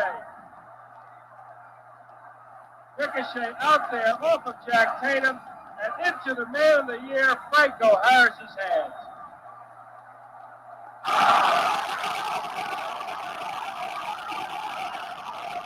When you talk about Christmas miracles, here's a miracle of all miracles. Watch this one now. Bradshaw lucky to even get rid of the ball. He shoots it out. Jack Tatum deflects it right into the hands of Harris. And he sets off, and the big 230-pound rookie slipped away from Warren. So there you go, folks. One of the greatest, easily, plays I've ever seen in my life. I mean, has a lot to do with luck as much as it is skill. But to see something like that happen in that time, and as they said, Franco Harris was just a rookie at the time. And for him to be that aware and that athletic, oh, my God, it was unbelievable. So that's our 2 choices, Doc. I don't know about you, what you got. Maybe we took one of your 2 choices, but hopefully you got another good one for us. All right, so I'm going to try to just give you the audio. Now, when I saw the question and I prepared, I was thinking it was the greatest play we ever saw, meaning in person. And I hope the audio comes through on this, because this was the greatest play I ever saw on person.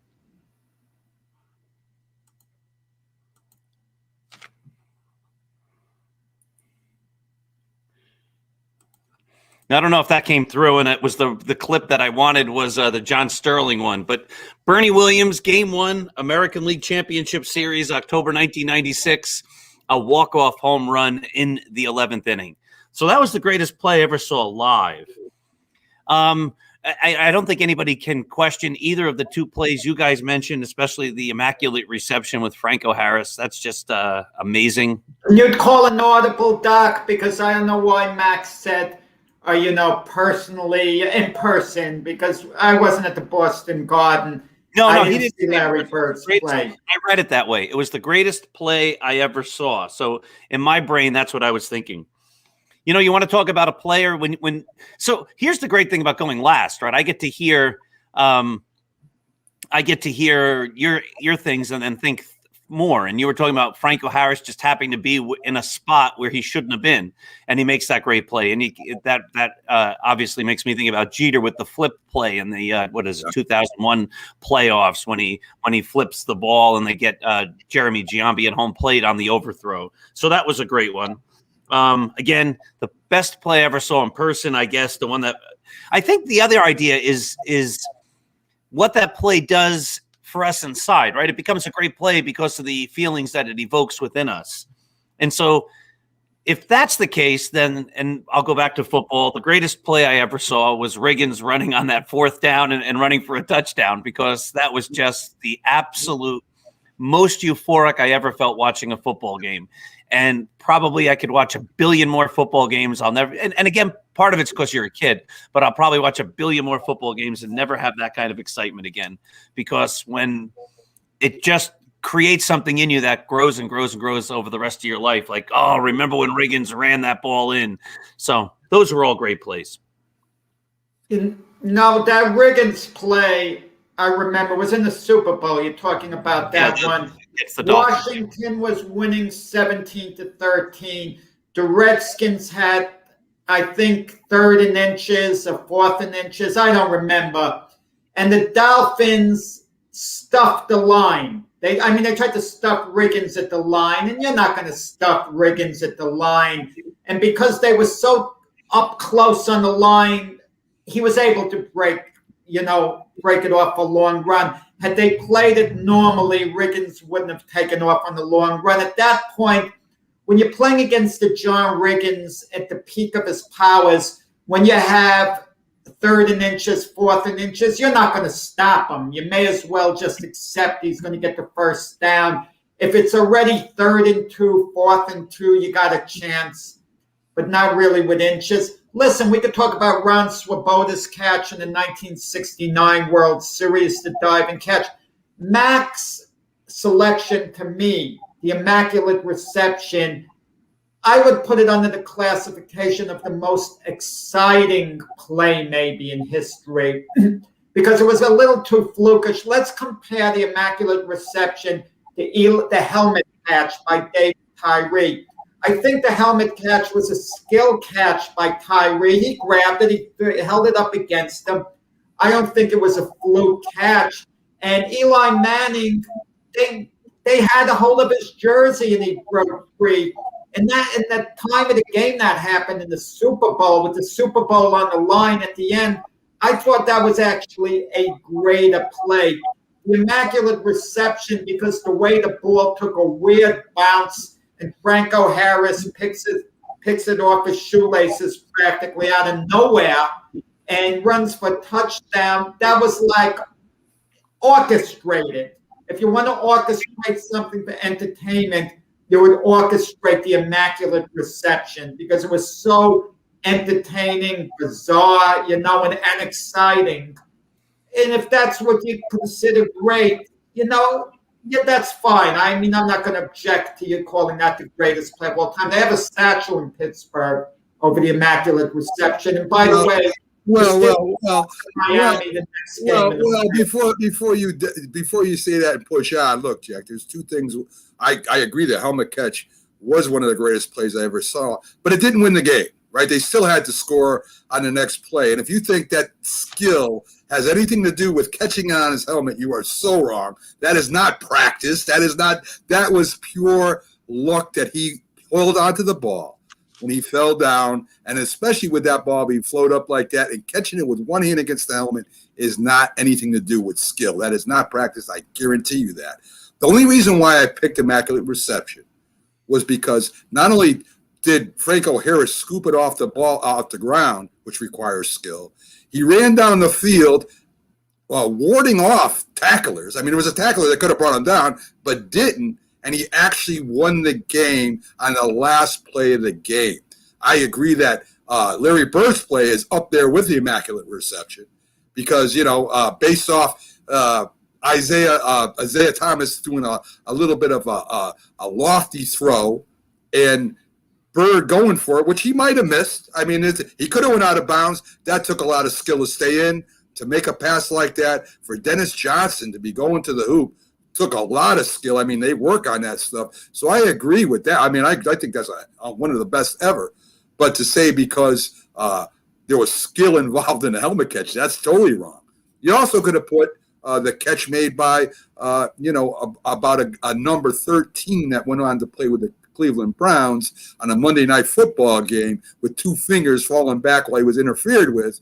I think you know who I'm talking about, the receiver that was on with the Giants and went to the Browns. But the significance. Odell Beckham, yeah. Guys, how about this? We put in the cat. I like your selection, the immaculate reception, mine Larry Bird's, and we put in Jeter's flip play, and we put them like as a threesome together, and it's a nice fit, the three of them together, because I think you could really pick any of the three. Jeter's flip play, which Doc touched upon, it was so eloquent. It was like ballet. You know what I mean? Something about the eloquence of the play, It was so, the way it was done, it was a thing of beauty watching. Geez, the most beautiful play ever was the flip play. And maybe not the most exciting, but the most beautiful play. How's that? Oh, it was an unbelievable play. When was that Willie Mays catch made? 1954. That was the World Series. That could be up there too, guys. Yeah, I mean, it's on my list too. I don't think so. I'm going to tell you why. Oh, Those plays are made today. Willie Mays. Listen, guys, Willie Mays' catch was big stuff at the time. And what made it special is the way after Willie Mays caught the ball, he kind of spun around and added to the charisma to say, hey, kid, you get catches like that during the regular season. But that was even now. But you don't get. That was World Series, dude. That wasn't during the regular season. Right, listen, but you get, but you don't get plays like the immaculate reception ever. You never get plays like Larry Bird's, ever. You don't get Derek Jeter's flip play ever. But you do get a Willie Mays great catch like that once in a while. We'll agree to that. At least once a season. How's that? Even though I feel it's more than that. So there we go again, Doc. Jack just hates Willie Mays. We just got to say it. I mean, every time we bring up, I love to say, "Hey, kid." I mean, it's hates that catch. Everybody else was better than. Well, let's go on record, Jack. Say Willie Mays is probably the 10th best center fielder of all time. Just saying it. Willie Mays was the greatest center fielder in the history of the New York Giants. That's beautiful, Jack. That's beautiful. So, folks, that's the last of the debate topics, if I'm correct, for the show. But we do have a thing we do, a segment that we ask who's better. And this is a comparison between players or people or whatever I decide, which is the great power I have at being the producer of the show. And Jack just has to kind of just deal with me on that. He yells at me a lot at the end of the show for some of the things I pick, but that's okay. I'll deal with that after the show. So who's better? And Doc's involved on this too. And, we talked about great running backs, John Riggins, and we've talked about great running backs before and during our shows and all our shows. But there's two that were, you could say, past and present that were really and is really unstoppable. I mean, you could say Jim Brown, you'd be right. I mean, he was pretty much unstoppable. John Riggins, but there was a running back on the Houston Oilers that was big as the lineman. And this guy, you bounced off of him when you tried to tackle him, and most of his yards was running over people. And today we have a running back similar to that playing for the Tennessee Titans, who dominates the game. I mean, he is the reason why Tennessee goes as far as they do. So who is better, Jack and Doc, Earl Campbell or Derrick Henry?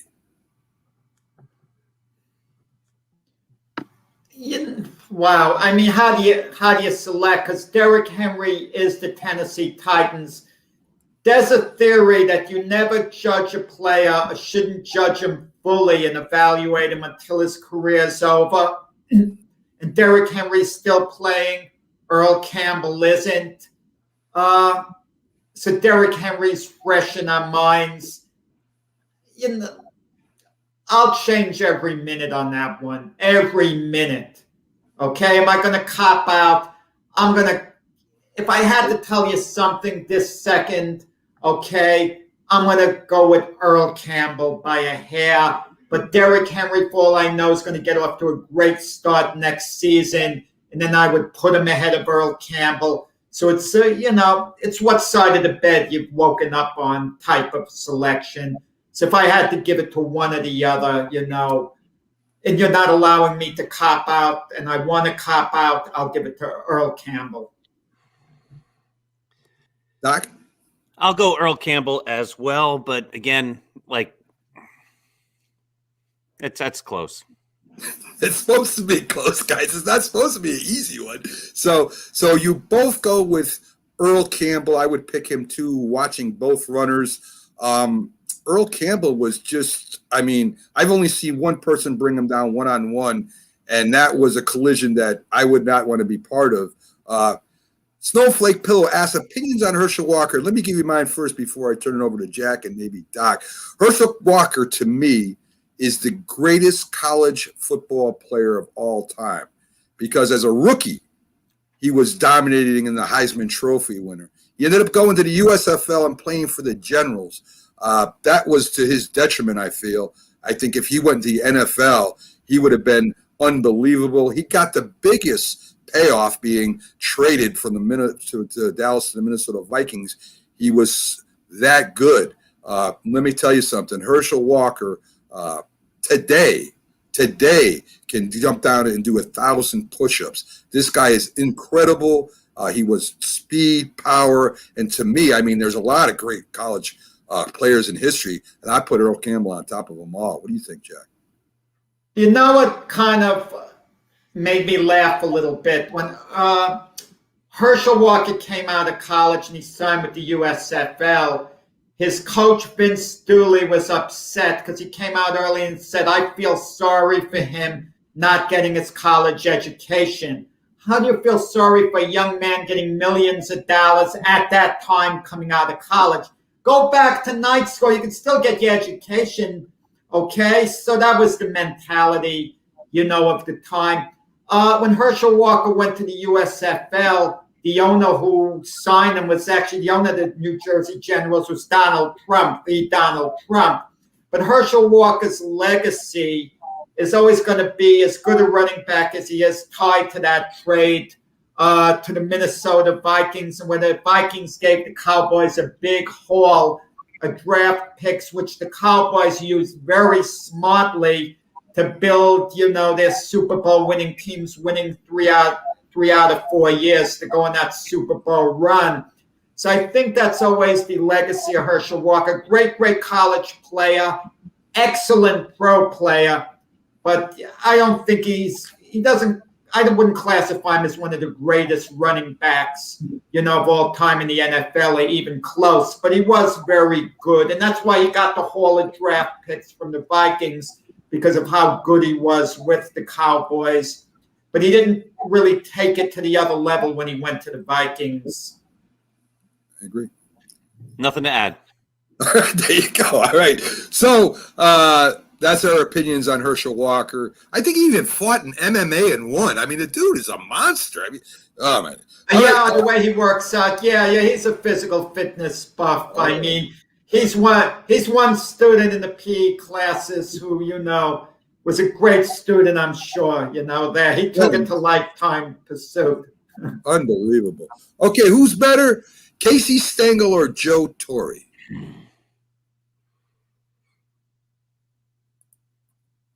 What do you? Wait. I like the way. Listen, Joe Torre handled men a lot better. Okay, maybe it was a different time. Joe Torre's strength was communication. You know, the veteran players loved him. I mean, Jeter, Posada, Bernie Williams. I mean, he was the guy. I mean, the only guys who wouldn't like Joe Torre were the guys who were maybe a little bit of a flake, like a David Wells, a Gary Sheffield, who had some problems elsewhere.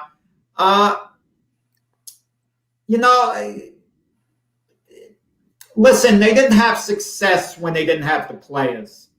All in all, Casey Stengel went on that great run from 1949 through 1960. Joe Torre had his great 12-year run with the Yankees, not quite as good, but it was a different era. Casey didn't have to go through the playoff format, guys. So there was no chance of the Yankees getting bumped short of the World Series. You win the pennant, you get in.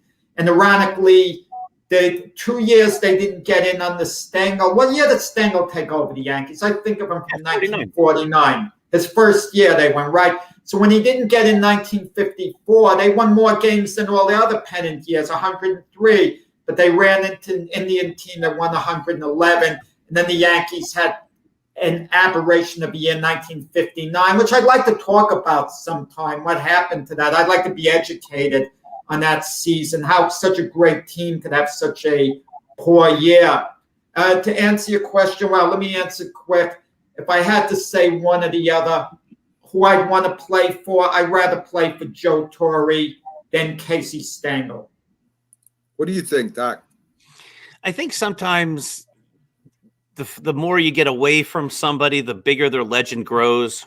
So I think if you were to ask, 1,000 baseball experts who was the better manager, they would probably all say Casey Stengel.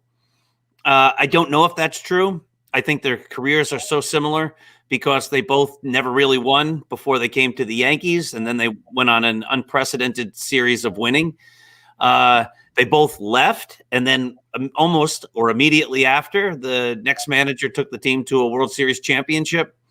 And so then you can make the argument maybe they weren't great managers because 2 years later, Joe Girardi brought him there, and the next year after Casey Stengel left, Ralph Houck brought him there. So I'm just going to go with the fact that I think Casey Stengel historically is a bigger of the legendary managers, so I'll pick him. But again, very close. I got another piece of evidence, guys. Wait a second, Jack. Yeah. Let me reply. What you said about it being easier to get in to the World Series because there was only a pennant.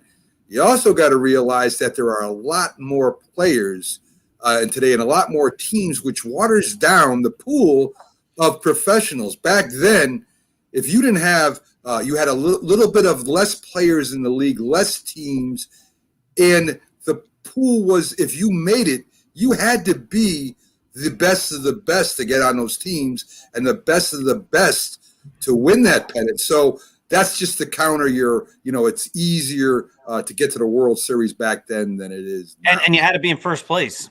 There was no wild card or anything like that. Let me say something. I just realized I didn't give Joe Torre his due in the past. We never mentioned this. After he left the Yankees, he coached the LA Dodgers for 3 years. The first 2 years, he took them to the National League Championship Series. He elevated the Los Angeles Dodgers when he took over for them. Okay, good point, Jack. Excellent point. So who's better, Bob Gibson or Sandy Koufax? We love Bob Gibson. He was great. But how do you put it? At Koufax's best, he was the guy. And I have a feeling had Bob Gibson been asked that, he may have even agreed. But then again, he was so competitive. No, Sandy Koufax was the man. Doc? Got to be Koufax. Okay. I got time for one more question for you because we are quickly running out of time. Who's better, Thurman Munson or Jorge Posada? Thurman Munson late in his career, he had trouble throwing, but Jorge Posada had trouble handling certain pitches. You got to go with Thurman Munson. Had he over career, Posada played longer, but Munson is my selection. What do you think, Doc? Again, Got to go, Thurman. He's what happens is you pick the older guy. That happens oftentimes. Yes, I take both in a minute. Thank you guys. Thank you guys for joining us. Snowflake, Carlos, thanks for all your comments. We always enjoy having the listener participation because we value your opinions, your thoughts, and any knowledge you can bring to us. Guys, have a great Saturday. We'll be back, me and Jack, with our This Week's in Sports tomorrow. Have a great day, and we'll see you.